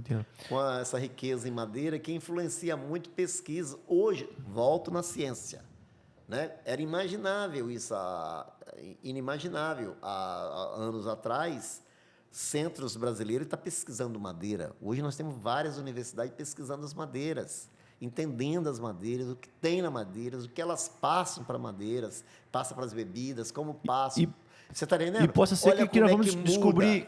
Olha como é que muda as coisas. E possa ser que nós vamos descobrir muito mais cachaças com aromas, gostos diferentes, pela diversidade ecológica que a gente tem aqui no Brasil. Não tem nem dúvida. Então, isso. Não tem Ou nem então, assim, dúvida. a gente começa a pensar que tem um oceano. Nós estamos nadando na piscina. E tem um oceano de possibilidades, né? Então, vamos produzir cachaça, né, galera? E a armazenagem dela, tem algum tipo de angulação, como o vinho, que ela fica melhor depois de aberta? Tem alguma regra que você recomenda? Comprei a cachaça, manter ela em pé, temperatura, angulação. Não tem regra para armazenamento. Não. Você pode manter ela em pé sem problema, a cachaça. Sim. Até porque a minha rolha não é de cortiça. É rolha sintética. Tá? É melhor ela ou é pior? Vedação, cara. Veda mais. Tá? A rolha... E questão de higiene também. Tá? Para você que vai usar, tirar... Esfarela, ninguém abre, né? Esfarela. Menos. Ninguém usa abre uma cachaça, ela vai ficar 2 meses. Né? O cara consome aí com 15 dias, 20 dias, nem que está consumindo. Cachaça, você pode usá-la de qualquer jeito, até na geladeira. Eu gosto muito de cachaça em congelador, cara. Eu boto saúra em congelador, ela fica licorosa. O licor grosso, fica grossa. Licor, maravilhosa, você pode tomar. Cachaça gelada é bom. Entendeu? E o que você faz para quando você vai provar uma cachaça que você deve ter aguçado no sabor? Como é que você sabe que uma cachaça é boa? O pessoal fala, não pode arder na garganta. Como é que é? É verdade. Isso é verdade? Você tem que ver a oleosidade das cachaças, chamados óleos fúseis, né? As oleosidades e os ésteres é o que dá a grande qualidade em qualquer bebida. Toda boa bebida do mundo, como eu te falei, corre atrás do álcool etílico e dos ésteres, tá? Toda boa bebida. Por que as pessoas falam que quanto mais tempo, melhor? Quanto mais tempo na garrafa guardado, melhor. É verdade. Se você tem uma bebida boa, uma bebida que não tem esses congêneres, esses contaminantes, porque quando a bebida é ruim, com o tempo ela fica pior. Ela vai aumentar a produção, a quantidade de ácido acético e de aldeídos dentro dela, que vai piorar. Quando você tem uma bebida boa, ela vai aumentar com o tempo, ela não para as reações de esterificações que ocorrem nela, que vai transformando o contrário, ela transforma os ácidos em ésteres. Então, por isso que com a bebida de 10 anos é boa, de 25 é melhor, se ela for o uísque de 25 é melhor mesmo. Porque se o uísque está há 25 anos ocorrendo reações de esterificações, transformando substâncias que não é legais nela, mas que não faz mal, em ésteres. Você está entendendo? Então, por quanto mais tempo, melhor, é verdade, desde que seja uma bebida de qualidade. Você está dizendo que não tem... Na hora que você tirou a calda da cabeça... os contaminantes de Então, você melhora a calda e a cabeça, fica com o coração e deixa ele armazenado. Exatamente. Um bom sistema de armazenamento. Uma bebida boa, ela não depende só da destilação.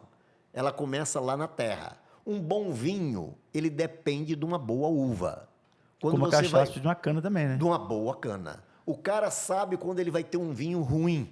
Sabe. É quando ele sabe que as parreiras não estão legal, a uva não está legal. Ou sofreu uma alteração climática. Sofreu uma alteração climática. Ele falou, lascou, vou ter um vinho ruim. Porque a matéria-prima é ruim. Cana, cachaça é a mesma coisa. Quando eu tenho uma cana saudável, que não tem doença, eu sei que eu vou produzir uma cachaça boa. Se eu tenho uma cana contaminada com bactérias, aquela podridão que dá aqueles colmos no meio, aqueles carrapatinhos que pega na cana, aquilo quando mói, lembra que é um ser vivo, é um animal. Vai gerar o quê? Proteína animal lá dentro da sua garapa. Proteína. Vai quebrar, vai formar aminoácidos, que vai contaminar as cachaças, que vai ter uma cachaça horrível. Então, se você não quer isso, sua cana tem que ter saudável. Ela não pode ter essas doenças. Tem que ser uma cana limpa. A mesma coisa a mesma coisa no vinho.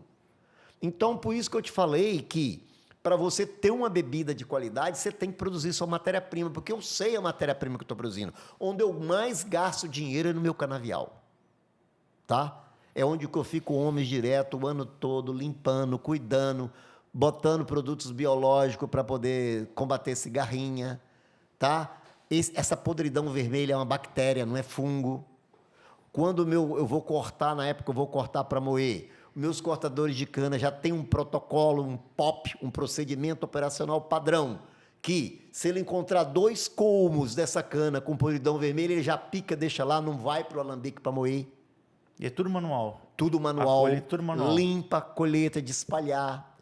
Porque a palha, se eu for levar palha, se eu moer com palha, eu aumento uma substância chamada furfural na bebida, que é horrível, e aumenta a acidez da bebida. Então, ela tem que ser espalhada, limpinha. Um outro elemento, se eu corto hoje, eu tenho que moer hoje mesmo, porque se eu corto uma cana agora, depois de 6 horas, ela começa a formar ácido acético, porque as bactérias acetoacéticas estão na casca da cana. A hora que você corta, ela começa a quebrar a sacarose em vinagre. Se aumenta a vinagre ali, você vai aumentar a acidez, você vai ter uma cachaça de baixa qualidade. Então, você tem que cortar no dia, moer no mesmo dia. Na pior das hipóteses, vai cortar à tarde e moer de madrugada, como a gente começa a moer 3 da manhã. Caramba. Você está entendendo? Cana limpa, são 2 turnos fresca. lá, um só, na época de colher, de você fazer. O cara começa a colher, moer 3 da manhã, 1 hora ele termina. Entendi. 1 hora entra lavando, limpando. Para fazer o ciclo novamente. Para fazer o ciclo Isso novamente. são todos os dias, Adão? Não, só no período da safra. Safra, só safra. O período da safra é meio inverno. Inverno. Junho, julho, agosto, um pouquinho de setembro. Por que inverno? É o período onde a cana está no seu grau máximo de maturidade, saturação de açúcar. Tá? E depois você vai só fazendo o controle, Depois plantio, beber e vender. Fica bom então, né? São ciclos distintos, né? Porque tem produtos que você tem que ficar constantemente produzindo, fazendo o ano inteiro, né? Então você faz uma estocagem. A minha estrutura, por exemplo, se eu quero produzir o gin, eu posso produzir o ano inteiro. Porque o gin já não tem nada a ver, completamente diferente da cachaça. O gin eu uso álcool neutro cereal de milho e malte, que eu compro de São Paulo. Sim. E uso com os botânicos, com 12 botânicos aqui da região. Da região 2 daqui e 3 botânicos da Amazônia. Você está entendendo? É o Mar Dry Gin, é feito desse jeito. E tem tido uma boa aceitação? Rapaz, demais. O gin agrada muito a mulher, né? Jovens e mulheres. É. Porque é fit, né, cara? 0 de açúcar. E o gin tem uma versatilidade bacana, que você pega, e é refrescante. É uma coquetelaria muito refrescante, é um drink muito refrescante, serve para piscina, para praia, para noite, para balada, para qualquer lugar. Você mistura 50 ml de gin, um copo de gelo, completa com água tônica, põe uma roletinha de laranja, você tá com um drink maravilhoso. Qualquer um sabe fazer isso. É por isso que ganhou o mundo. O gin hoje não é a moda, está no mundo todo. Mas hoje atinge, dentro do seu processo produtivo, corresponde a quantos por cento o gin hoje? Ele corresponde uns 25. Tá, mas é muito, hein?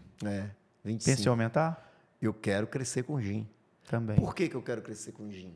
Porque, como eu te falei, eu posso produzir ele o ano todo. E cachaça só posso produzir 3 meses no ano. Você está entendendo? Entendi. A minha estrutura está lá parada, obsoleta. Então tem que fazer mais com menos. Eu posso fazer aquela estrutura produzir. Se eu tiver aumentar minha venda, eu aumento a produção. Aumento. Com certeza. Uso melhor a minha estrutura que fica parada. Você está entendendo? Não, claro. O ano todo. Com certeza. E quando você foi montar a Princesa Isabel, qual foi o seu maior desafio que você teve? Assim, poxa, isso aqui foi um desafio difícil. Você talvez até pensou em, poxa, eu vou largar essa pipoca para lá. Vender, comercializar. Isso que mais te dificultou. Produzir, como eu estava bem assessorado e os meus conhecimentos já eram bacanas, né? Eu sabia o produto que eu ia produzir. O grande desafio era vender. O grande desafio era de posicionamento de marca, onde que eu ia entrar. Eu fiquei, rapaz, eu acho que 1 ano quebrando cabeça nisso. Colocando no gás errado. Exatamente. Eu fiquei 1 ano, mais ou menos, nisso aí. Entendeu? Porque é muito difícil você ter um produto que é tão bom e às vezes você colocar do lado de um muito ruim e aí não está posicionado às vezes num ponto de venda adequado. Para quem falar?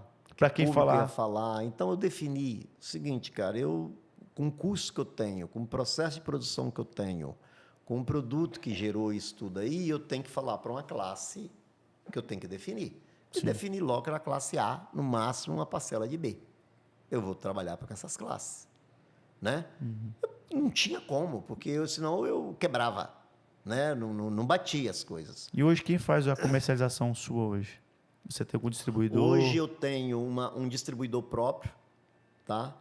Chamado Princesa do Mar, é uma distribuidora localizada em Vitória, um galpão em Vitória. Que é sua. Então Nossa, você mesmo verticalizou sua gestão. Verticalizei.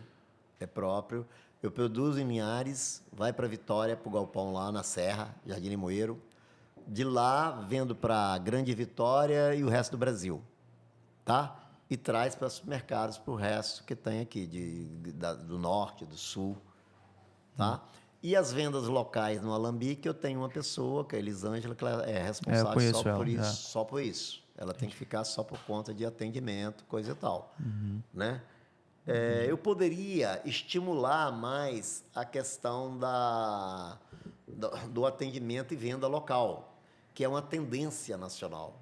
Muitos alambiques estão fazendo isso, investindo em plantas locais, já é o turismo, né? O turismo do agronegócio. O turismo rural. Um turismo dirigido. Entendi. Mas eu estou esperando, cara, melhorar a acessibilidade. Eu tenho uns problemas sérios de acessibilidade na minha região, estrada ruim. Então, o cara ir lá e depois sair me maldizendo é foda, né? É ruim, não. É fica ruim. Né? Aí eu estou melhorando, mas eu tenho uns projetos maravilhosos. Quando tem uma possibilidade de passar asfalto, se passar, eu tenho um projeto já, inclusive, contratado, feito, projeto pronto, maravilhoso para investir em turismo, investimento em turismo mesmo. Você tá entendendo? Mas hoje eu já recebo muita gente, praticamente todo dia vai gente no Alambique. E finais de semana lota, grupos dirigidos. Semana que vem, agora mesmo, terça-feira, estou recebendo pessoal de IFES, Ministério da Agricultura, SEBRAE, estão lá um grupo grande chegando. Já na sexta já tem mais 2 grupos, no sábado o grupo, você está entendendo? Grupo de empresários, muito grupo de empresários do Estado marca e vão, tem profissionais, liberais. Você teve dificuldade sanitária para você instalar o Alambique? Teve dificuldade? Não. O mapa foi mais difícil? O mapa foi, mas eu sempre estava sempre dentro das normas certinhas, você está entendendo? Eu sempre assim, o mapa é ótimo para quem quer andar certo. Qualquer órgão é maravilhoso para quem quer andar certo, só melhora. O mapa fez recomendações na minha planta ainda, e as recomendações feitas só melhorou para mim.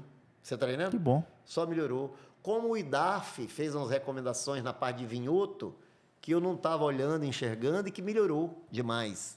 Entendeu? É a visão eu não tenho externa, crítica, né? aos órgãos que, muito pelo contrário, os órgãos de fiscalização me fizeram aprimorar e melhorar muito minha planta. Mas é bom, essa pergunta ela faz sentido, porque muita gente pensa, tem desejo, alça nessa área que tem uma fiscalização maior e fica com medo.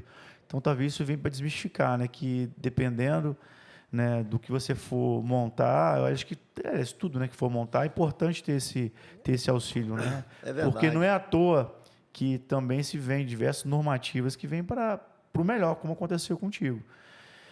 E você venderia hoje a Princesa Isabel? Tem preço? Rapaz, que pergunta miserável, hein, Jeff? Na prática. Rapaz, Diz que a gente vende qualquer coisa, né? Não tem problema. Não sei. depende da proposta, porque você é médico, você largou a medicina e você foi ser empresário de. Não sei se você está pensando em produzir Rapaz, uísque. eu não vou te negar, não. Eu já fui sondado ano passado. É. Mas assim, não evoluiu a conversa, não teve nada, porque eu escolhi aquilo ali também como um... Eu escolhi aquele local para eu viver minha vida, né, cara? Entendeu? Então existe um valor sentimental. Eu tenho um valor muito grande. Então, muitas vezes eu fico pensando assim, cara, se eu vender isso aqui, eu vou fazer o quê, cara? Você mora lá hoje? Eu moro lá, mudei para fazenda. Hoje eu inverti, né? Porque eu morava em Vitória e vinha final de semana, não administrava nada, né, cara? Sim. Não sabia, eu achava que eu tinha, não tinha nada, porque eu não administrava nada. Hoje não, cara. Hoje eu tenho, porque eu tenho um controle rigoroso de tudo e, assim, o que eu melhorei com a minha presença lá é absurda. Mas você vende ou não? Vendo? Pessoal, bora botar preço. Ó, o produto é bom, hein? Mas eu Ó, eu primeiro- vou intermediar a venda, tá, Dom? Deixa comigo aqui. Eu tenho que achar uma Eu quinta quero aquela lá- comissão eu depois, tenho que não achar tem uma problema quinta não. primeiro lá na Itália. Não, bora. Ah, você é aquilo que você sonha, não tem jeito. E qual é o maior desafio que você tem de manter o negócio? Como é que é? Qual é o maior desafio que você tem para manter o negócio hoje? Poxa, é um negócio que é desafiante. Rapaz, uma das coisas que eu mais queria, assim, eu acho que vou conseguir, entendeu? É diversificar, vou te falar, você vai entender, os meus produtos ainda, que não está do jeito que eu quero, e elevar muito os meus PV, ponto de venda. Ponto de venda. É. E o preço também? Eu quero. Esse é um desafio. Por exemplo, eu penso em fazer uma vodka. Por quê, Jefferson? O que a gente tem observado? Nós temos muitos clientes, restaurantes bons. Um dos melhores, todos quase os melhores restaurantes de São Paulo, eu estou lá, cara. Princesa Isabel. Aeroporto já tem? Matarazzo, que é lá onde era Matarazzo, que é um investimento trilionário.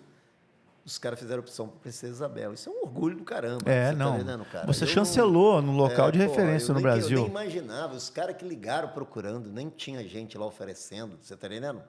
Eu tenho a rede lá do Mocotó, restaurante Mocotó, cara, que só recebe turista, que é uns caras do Nordeste, e que não só tem Princesa Isabel, como vieram aqui, o Master Blend deles, e desenvolveu um rótulo e um blend exclusivo Mocotó, cara. E compra e vende, que é um absurdo.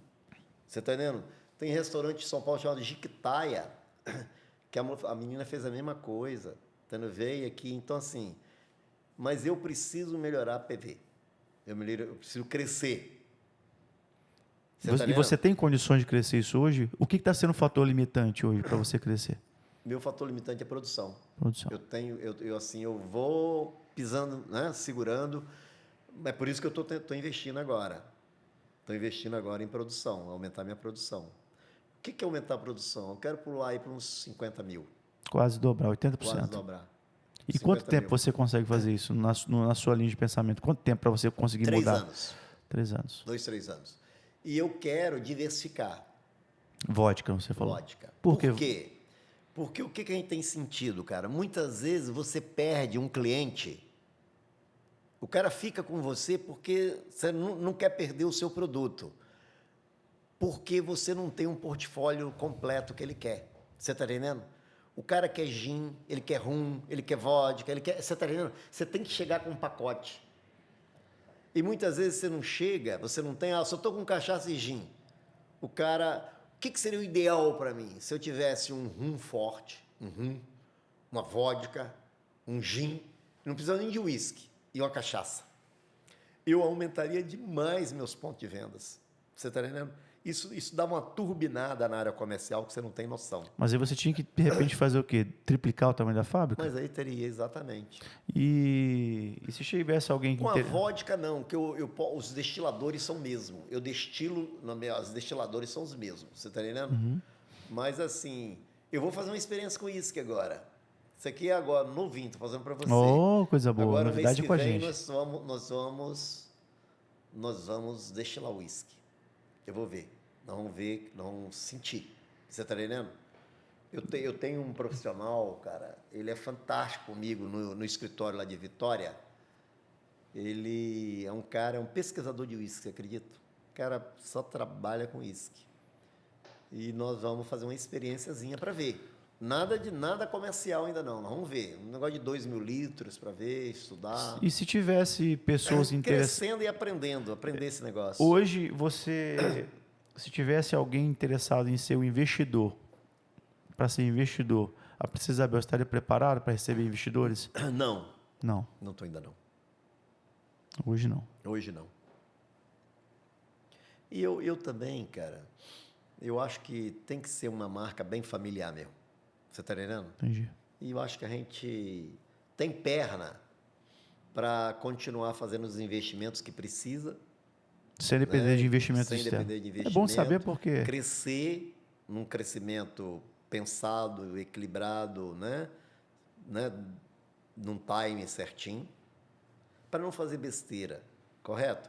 Como o meu maior negócio é medicina, não é cachaça, né? Então eu me Fica suave. Fica suave. Para você dá seguir esse com ela. Privilégio, De poder botar o prazer. de pensar, de fazer um negócio mais...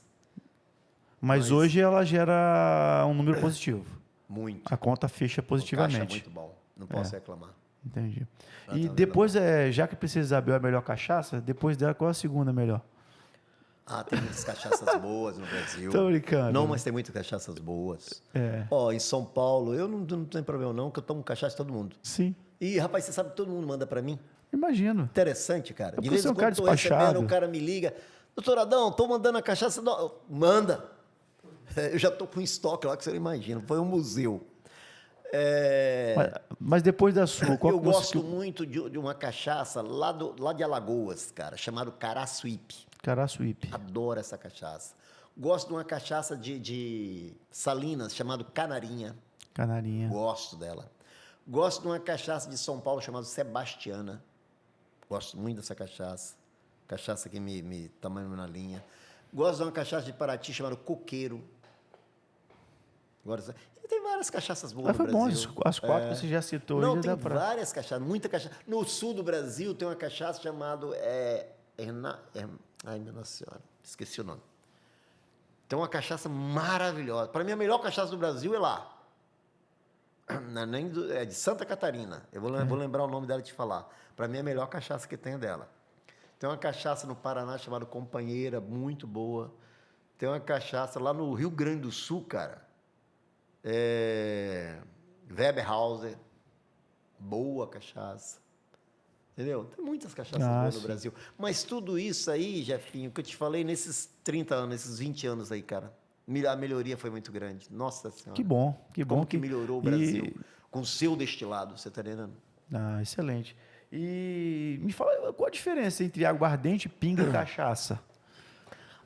Eu não sei se tem, né? Porque tem diferença, sim. A legislação brasileira, ela estabelece que cachaça, você só pode chamar de cachaça se ela for feita exclusivamente de cana-de-açúcar e nenhuma outra coisa mais adicionada, e o teor alcoólico dela tem que ficar entre 38 e 48 graus. É cachaça. Cachaça.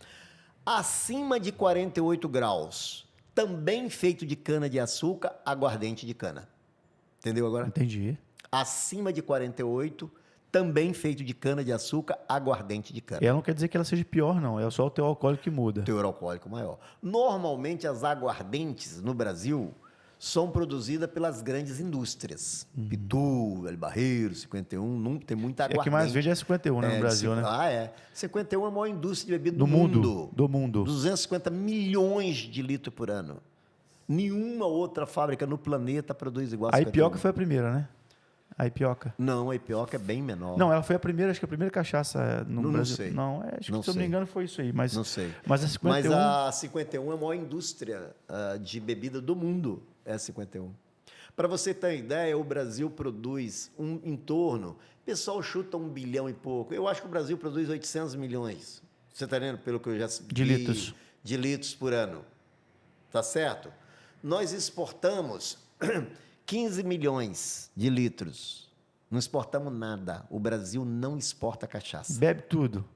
Se sobrar eu vendo nada, que não vende nada. É tudo consumido aqui. A galera chapa. É tudo consumido aqui. Eles falam que tem uma per capita, um consumo per capita de 6 litros por habitante. Eu não acho, não é verdade. Gente, porque mas se muito. fosse 6 litros por 200 milhões, daria 1 bilhão mas e 200 criança não bebe, né? Mas a per capita daria 1 bilhão e 200 milhões de litros. Não é. Não produz. Senão, bicho, tem muito nego bebendo mais do que eu aí, doido, então, cara. Mas, pelo amor de Deus. E a pinga? A pinga é um folclore. É folclore, né? É um termo genérico. Fala tudo aguardente, cachaça, tudo eles chamam de pinga. Eu acho um termo depreciativo. Eu acho que não soma para cachaça, você tá entendendo? Chamar a cachaça de pinga. Né? Ela vulgariza, joga para baixo. Eu não acho legal. E tomar uma dose de cachaça estimula apetite? Agora começou as... Rapaz, é demais. É verdade? Mas uma dose só, né? Uma dosinha. Jefinho, beber com moderação não é problema. Tá? Tudo que é excesso é ruim. O que não pode é beber em exagero. Então é verdade, que tomar 11 anos do... Então, maravilha se beber um pouquinho. Rapaz, os meus tios lá em Nova Venécia, que eu te falei que eu sou de lá, Sim. né? Morreram tudo com 90, 100 anos, tudo bebedor de cachaça, mas com parcimônia. Com parcimônia, não era cachaceiro. Cachaceiro no sentido bom da palavra, né? Não no sentido pejorativo. Eu até pergunto qual é a diferença do cachaceiro depois. O cara, por exemplo, tomar no almoço, na janta, festas, confraternizações sociais, né? Sim. Cara, ninguém vai. E outra coisa, bebida ruim, o que mata é bebida ruim. Bota na sua cabeça aí, o que mata é ruim. É veneno. Por que os ricos vivem muito? E vivem mesmo, cara. Tem dados aí mostrando uns montes. Que quem bebe melhor, vive melhor. Quem bebe e come melhor, vive melhor. Quem bebe e come mal, vive menos. Beba menos, mas beba melhor. Beba melhor. Beba menos, mas beba melhor. Come menos, mas come melhor. É verdade. E principalmente depois dos 50 anos de idade, né, cara? Você não pode se dar o luxo de comer mal e beber mal. Entendeu? Não come bem, bebe bem. Não tem muito segredo com relação a isso. E as formas de beber, né? De beber cachaça. Tem uns que jogam no chão, pro santo. Como é que funciona? Eu acho isso bonito, sabia? Isso aí eu gosto. O cara pega, pai, joga pro santo. Aumenta o consumo? Eu acho que esse negócio não podia acabar nunca no Brasil, rapaz. Por quê? Aumenta o consumo e é bonito também, cara. E o cara bebe menos, né? Bebe menos. ele gasta mais, bebe menos e faz o folclore. Menos, e faz o folclore. O pessoal faz muito isso ainda hoje. Isso não deixa de ser um relacionamento social interessante, né? Por isso que... Isso é um fato muito bacana, cara. Eu gosto de ver isso, rapaz. E existe algum tipo... Quando o cara cantando aquele boteco, ele vai dar aquela parada lá, fala... Puta que pariu, rapaz. É de lascar. Mas Princesa Velha não faz isso, não. Rapaz, não sei. Eu acho que não faz, não. Daí foi por causa da aguardente ruim lá, aquele negócio ruim. Agora, aquelas feitas de quiboa, né? E a história da quiboa, é verdade mesmo? Tem cachaça que tem quiboa? Rapaz, não sei. Mas deve ter, né? Tem tudo no Brasil. Diz que até leite tem sol da cáustica. Você imagina cachaça. Deve ter. Qual é o estado mais cachaceiro do Brasil? Minas, disparado. Minas? Disparado? Disparado. BH é a capital que mais bebe cachaça. Rapaz, é impressionante o que o mineiro toma de cachaça. Tô falando sério. A per capita, você que agora eles são barristas, tá? Só bebe de lá. Pra uma cachaça de fora entrar lá, é um Deus nos acuda. Já os outros estados todos recebem ele de braço aberto, né? Mas para eles tem um preconceito, rapaz. Você tá entendendo? Eu estou em várias casas boas de Belo Horizonte, coisa e tal, mas assim, é difícil, tá? Os bichos são bairristas que não são brincadeira. Agora bebe com força, tá? Igual eu acho que eles não têm praia, rapaz. Isso, eu quero saber só vai pra bar, porque lá o bicho eles vão pra bar mesmo. Né? Botequeiro. Puta que pariu, o povo que vai em boteco. Rapaz, então é verdade. No que BH, então em Minas, o pessoal gosta de uma pinga, de uma cachaça, né? Falar pinga não, que isso Paulista bebe muito também. Caipirinha? Paulista bebe demais, cara. E... Na verdade, brasileira, tudo. Você vê no Nordeste, Paraíba, eu vou te contar um negócio que vai impressionar na Paraíba. Os caras lá, a maioria dos produtores lá, quase todos os amigos meus, eles botam aquela de 375 ml, garrafinha. Aí eu perguntei para o Juninho da Matuta, falei, Juninho, mas por que tudo você faz, rapaz? Quase tudo sua safra. E 5 milhões de litros o cara produz, pra ter ideia. 375. Cara, o paraibano, como você pega uma cerveja, ele pede uma cachaça daquela. Põe em cima da mesa. Você tá doido? É a dose dele, 375 ml. Mas quanto tempo ele bebe aquilo? Hã? Quanto tempo? Quanto tempo? Uma horinha ele já vai a 370. Se você considera 50 ml a dose, 5 doses, 250.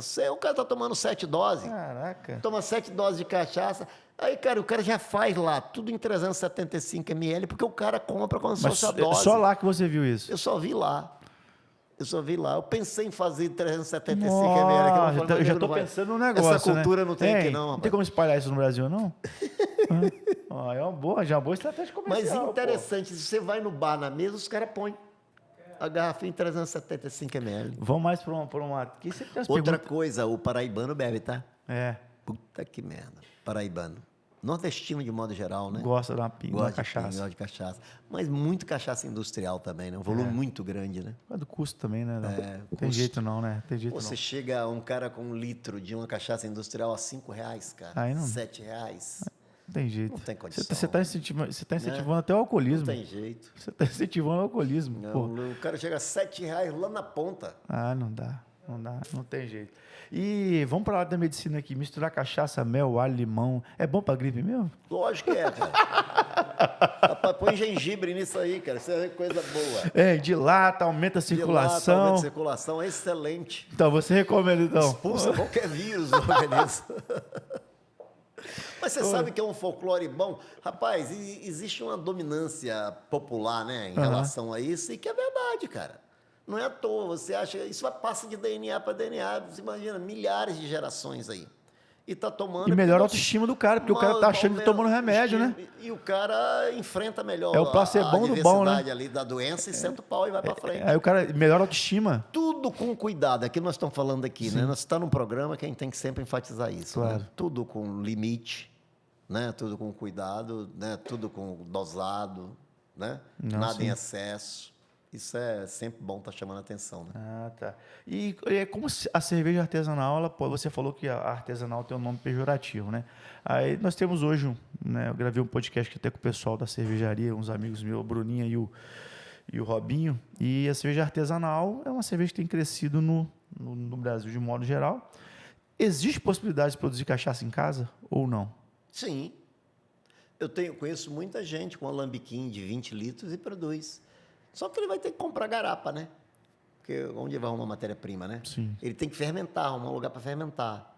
Porque o maior problema, o maior desafio na produção da cachaça é a fermentação. Ela leva 24 horas num fermento biológico, natural, para fermentar. É diferente de uma fermentação química. Uma cachaça industrial, ele com 4 horas, ele está fermentando 3 milhões, numa adorno de 3 milhões de litros, em 4 horas está fermentando. Você já pode destilar. Uma cachaça de alambique, por que nós chamamos cachaça de alambique não artesanal? Sim. Tá? Exatamente porque os produtores de cachaça de alambique de cobre no Brasil todo, entendem que esse processo biológico, natural, mas com muita higiene, muito cuidado, com investimento em plantas, ele não é artesanal. Você está entendendo? Uhum. Ele é um processo químico, como qualquer outra grande planta, só numa escala menor, mas que tem uma qualidade violenta exatamente por causa do processo de fermentação. O processo de fermentação é que dita tudo, cara. É ali que está o coração da fábrica, é a fermentação. De qualquer bebida. Não é só cachaça, não. Principalmente cerveja.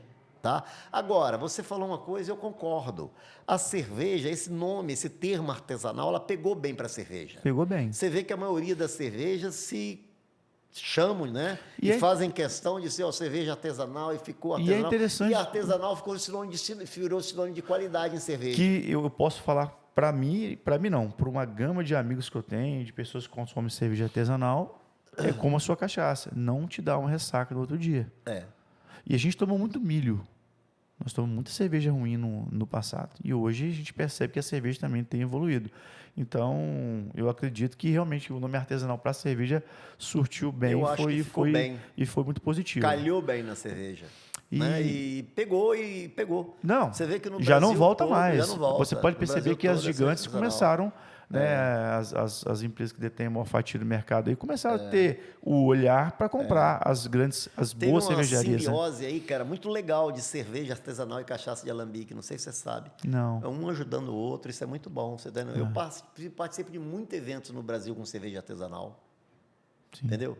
Cerveja artesanal e cachaça de alambique, cerveja artesanal e cachaça de alambique. E existe algum local hoje que você tem, por exemplo, cerveja, o cara faz o mestre cervejeiro. Tem algum tipo de curso ou faculdade só de cachaça no Brasil? Tem. Eu quero aprender, eu quero ser como que é o nome do cara que é especialista em cachaça? Ele é Master Blend em Master cachaça. Blend em cachaça.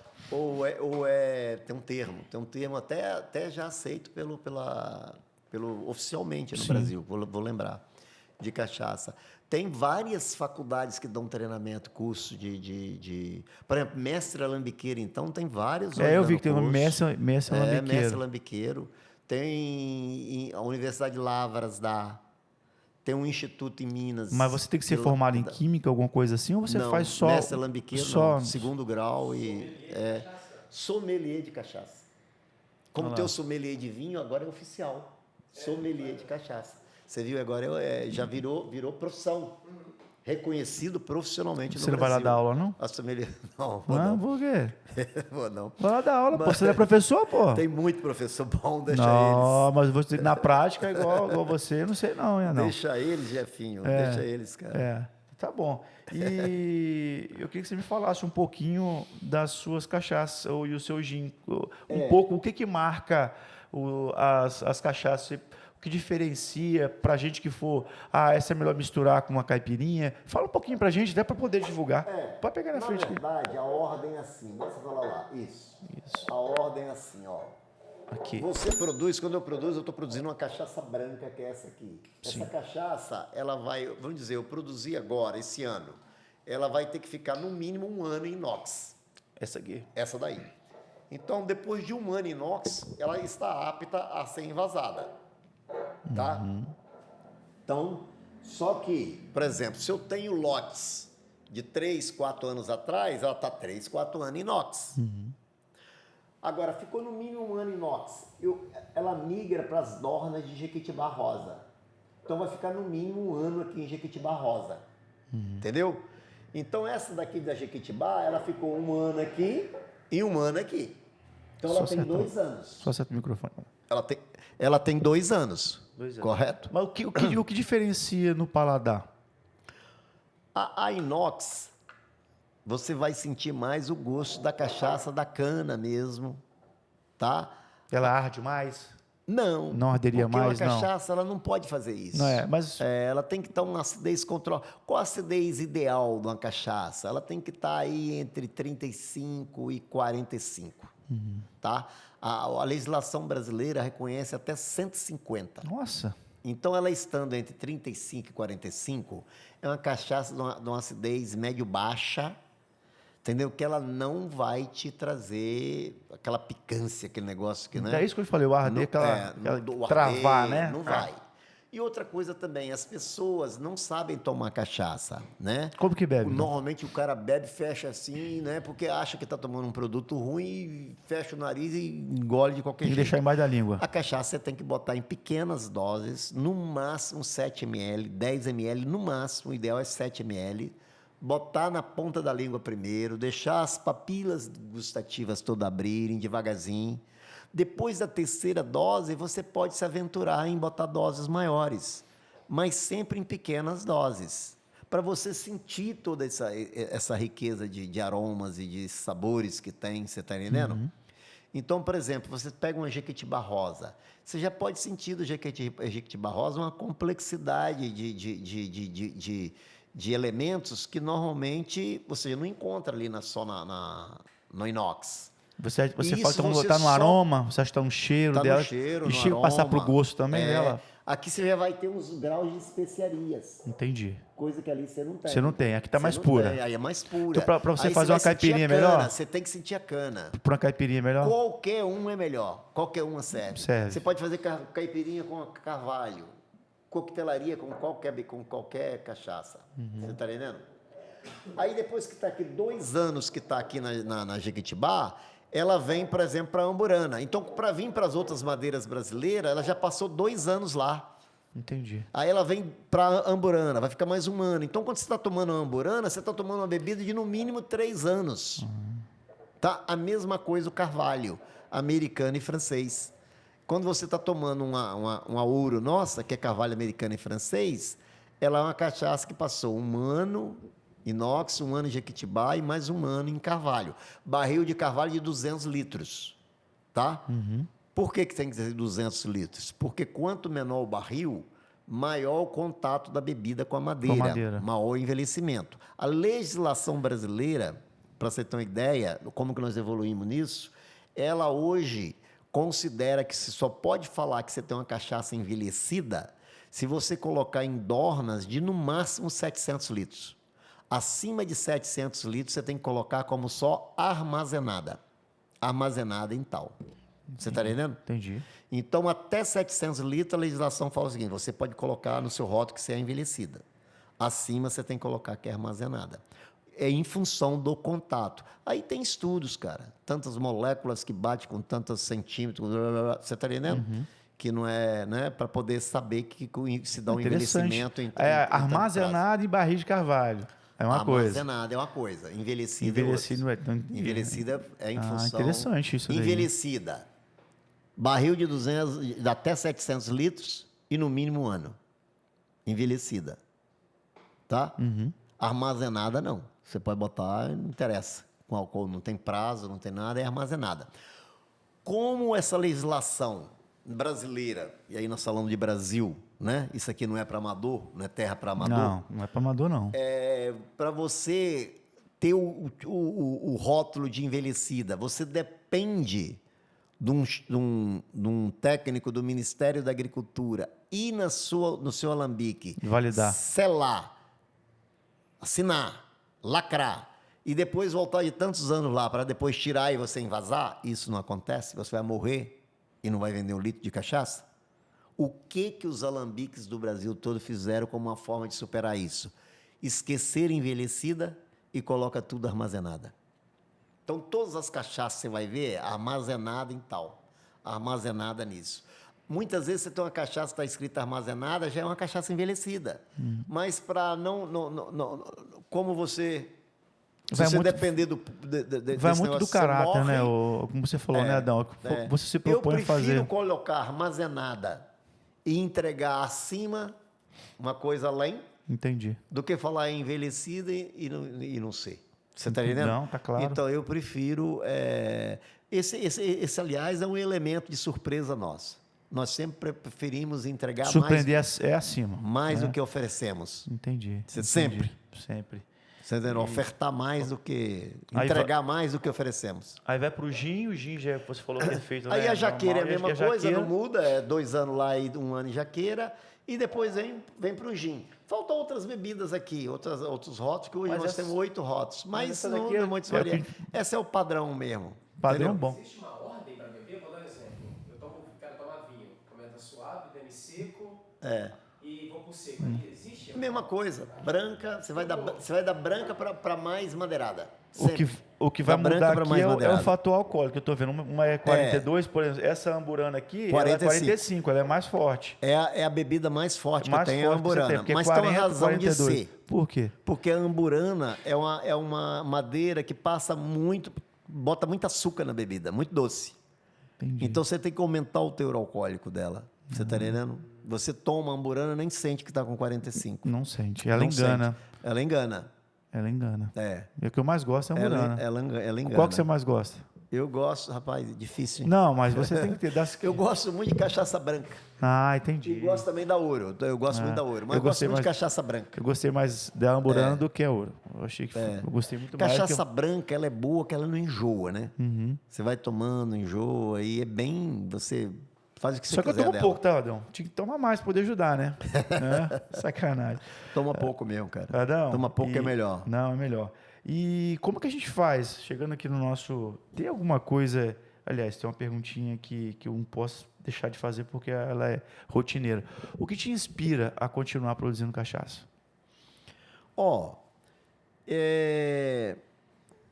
Fazer amigos, vender alegria, felicidade, ser rigoroso no conceito de produzir e vender, né?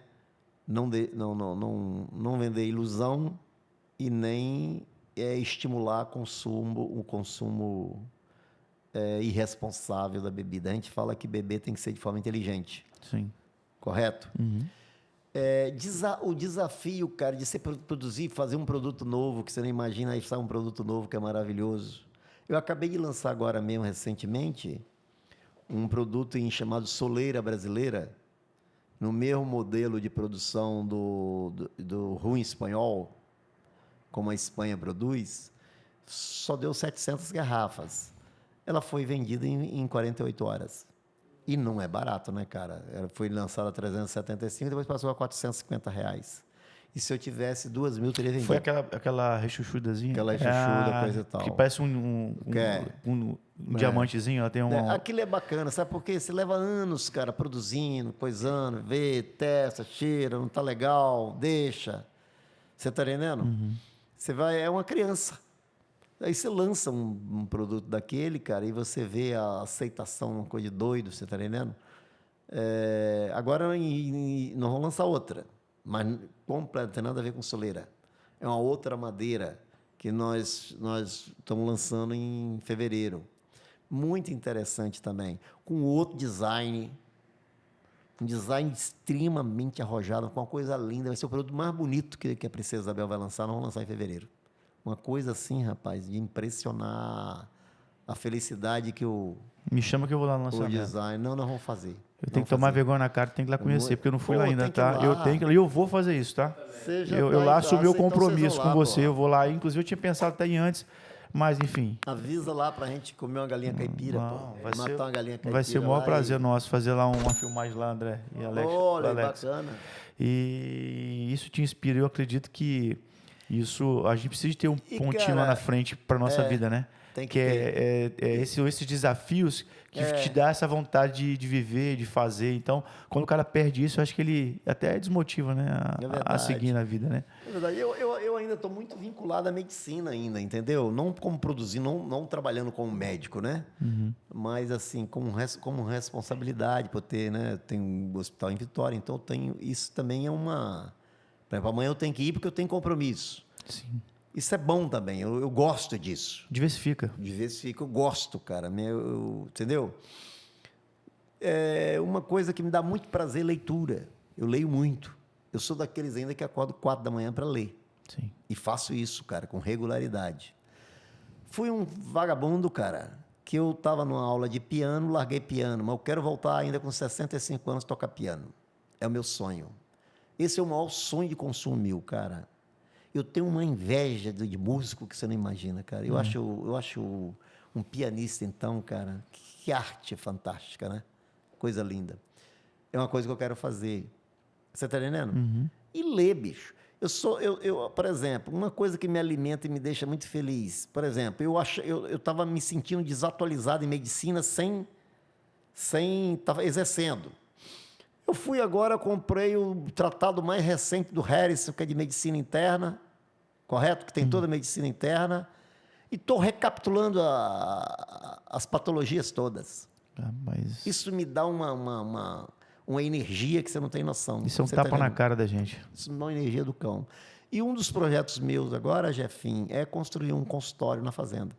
Vou fazer. Eu quero terminar minha vida atendendo as pessoas de graça.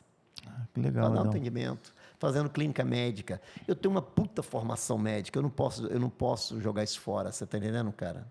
Eu tenho uma formação clínica grande, fiz anestesia num puta hospital, trabalhei demais, 40 anos, cara, em anestesia, que dá uma canja violenta de medicina. Anestesia você tem que saber tudo, cara. Você tem que saber de coração, você tem que ser cardiologista. Você tem que entender do cérebro, senão você mata. Com anestesia geral, você leva o cara em coma e depois você devolve ele sadio para a família. Imagina, cara. Você tem que entender de farmacologia como ninguém. Correto? Você tem que entender de fisiologia, de fisiopatologia. A anestesiologia é uma especialidade muito completa. Entendeu? Você tem que conhecer as doenças. Porque senão como é que você faz uma anestesia com a quantidade de intercorrências que tem se você não dominar todas as patologias? Então, eu não quero desperdiçar isso, Entendeu? Ainda. Eu me considero novo com 65 Não, anos. mas é assim, Então, o que um dos projetos meu ainda é fazer um consultório, exercer, atender, fazer uma medicina de clínica médica, né? E atender muita gente. Eu atendo, as pessoas vão lá em casa. Entendeu? Faço um porrada de atendimento ainda, né? Certo. Isso eu penso fazer. Com isso, não me desatualizo. Vai me forçar eu estar ler. lendo, Importante. estar estudando. Verdade. Não largar os livros. E faz cara. bem para a humanidade. Faz bem, cara. E fazendo bem para a humanidade. E fazer bem para a humanidade. Isso aí. E faz para você mesmo. Você pode ter certeza. E para mim é bom, me engrandece, eu cresço. Né? Porque me força a ler, força a estudar. E eu tenho certeza que isso aí vai te fazer bem, vai te dar muita longevidade, você pode ter certeza. Queria deixar para você agora as suas considerações finais aí sobre o nosso bate-papo aí, como é que foi, que eu não perguntei que talvez você poderia expor ou até mesmo algumas considerações sobre o nosso bate-papo aqui. Poxa, Jefferson, eu achei isso aqui tão fantástico que é até difícil encontrar palavras aqui para primeiro te agradecer vocês todos, né, por esse bate-papo. Não sei se nós atingimos, né, o que a gente queria, mas pelo menos a gente deixa aí uma aula isso aqui pra gente. Uma série de palavras, né, nesse sentido.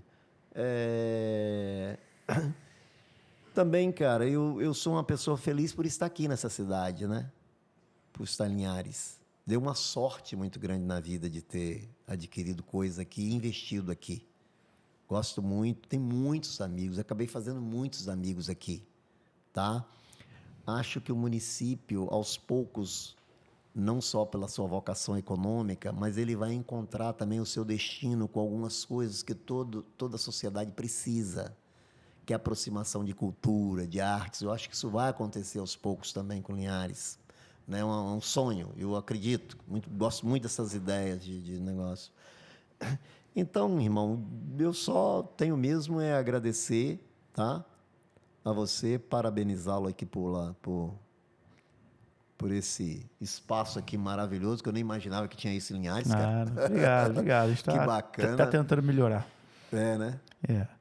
E dizer que tem muita gente boa aí nesse município para você conversar, hein? Não é fácil, não. E eu acho que tem, e a gente tem, com essa evolução do nosso bate-papo, Adão, graças a Deus a gente tem bastante pessoas elogiando, falando bem do nosso bate-papo, mas só faz sentido para a gente ter pessoas como assim, você é o 22º? 22º.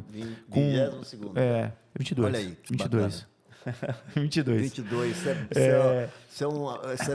Isso é bacana, hein? Boa Então, sorte aí. Você viu, boa sorte. Então, para a gente é muito gratificante porque o nosso trabalho é levar um conteúdo que vai servir para as pessoas. E você não deu só uma aula de cachaça, você deu uma aula de ser humano, né? Do que é ter vontade de crescer, vontade de repassar conhecimento. É um dos melhores podcasts que a gente já fez, não diminuindo os outros, mas para mim é uma lição de vida. E eu como gosto, estou até mais emocionado hoje, de lições práticas na vida, e você vai mostrar para o pessoal que vai assistir esse programa que realmente é aquilo que a gente prega, é na prática mesmo. E para a gente é assim, para mim é uma honra, para o Alex estar aqui, e o pessoal que está aqui atrás aqui, ter aqui, foram mais de 2 horas, o maior podcast que a gente já teve até hoje. E já passou 2 horas? 2 horas, passa muito rápido. Que esse negócio era 30 minutos, não, cara? Não, já tem mais de 2 horas e o bate-papo vai. Então, assim, hoje, literalmente, estou bastante emocionado porque realmente foi um podcast fantástico. Pessoal, segue ó, o nosso programa, na prática, sem lero-lero, ajudando a você entender um pouco mais de cachaça. Não é pinga, tá, galera? Cachaça. Segue lá, curte a gente e em breve no ar com meu amigo Adão Célia. Tchau, pessoal. Valeu, Adão. Obrigado. Até mais. Um abraço.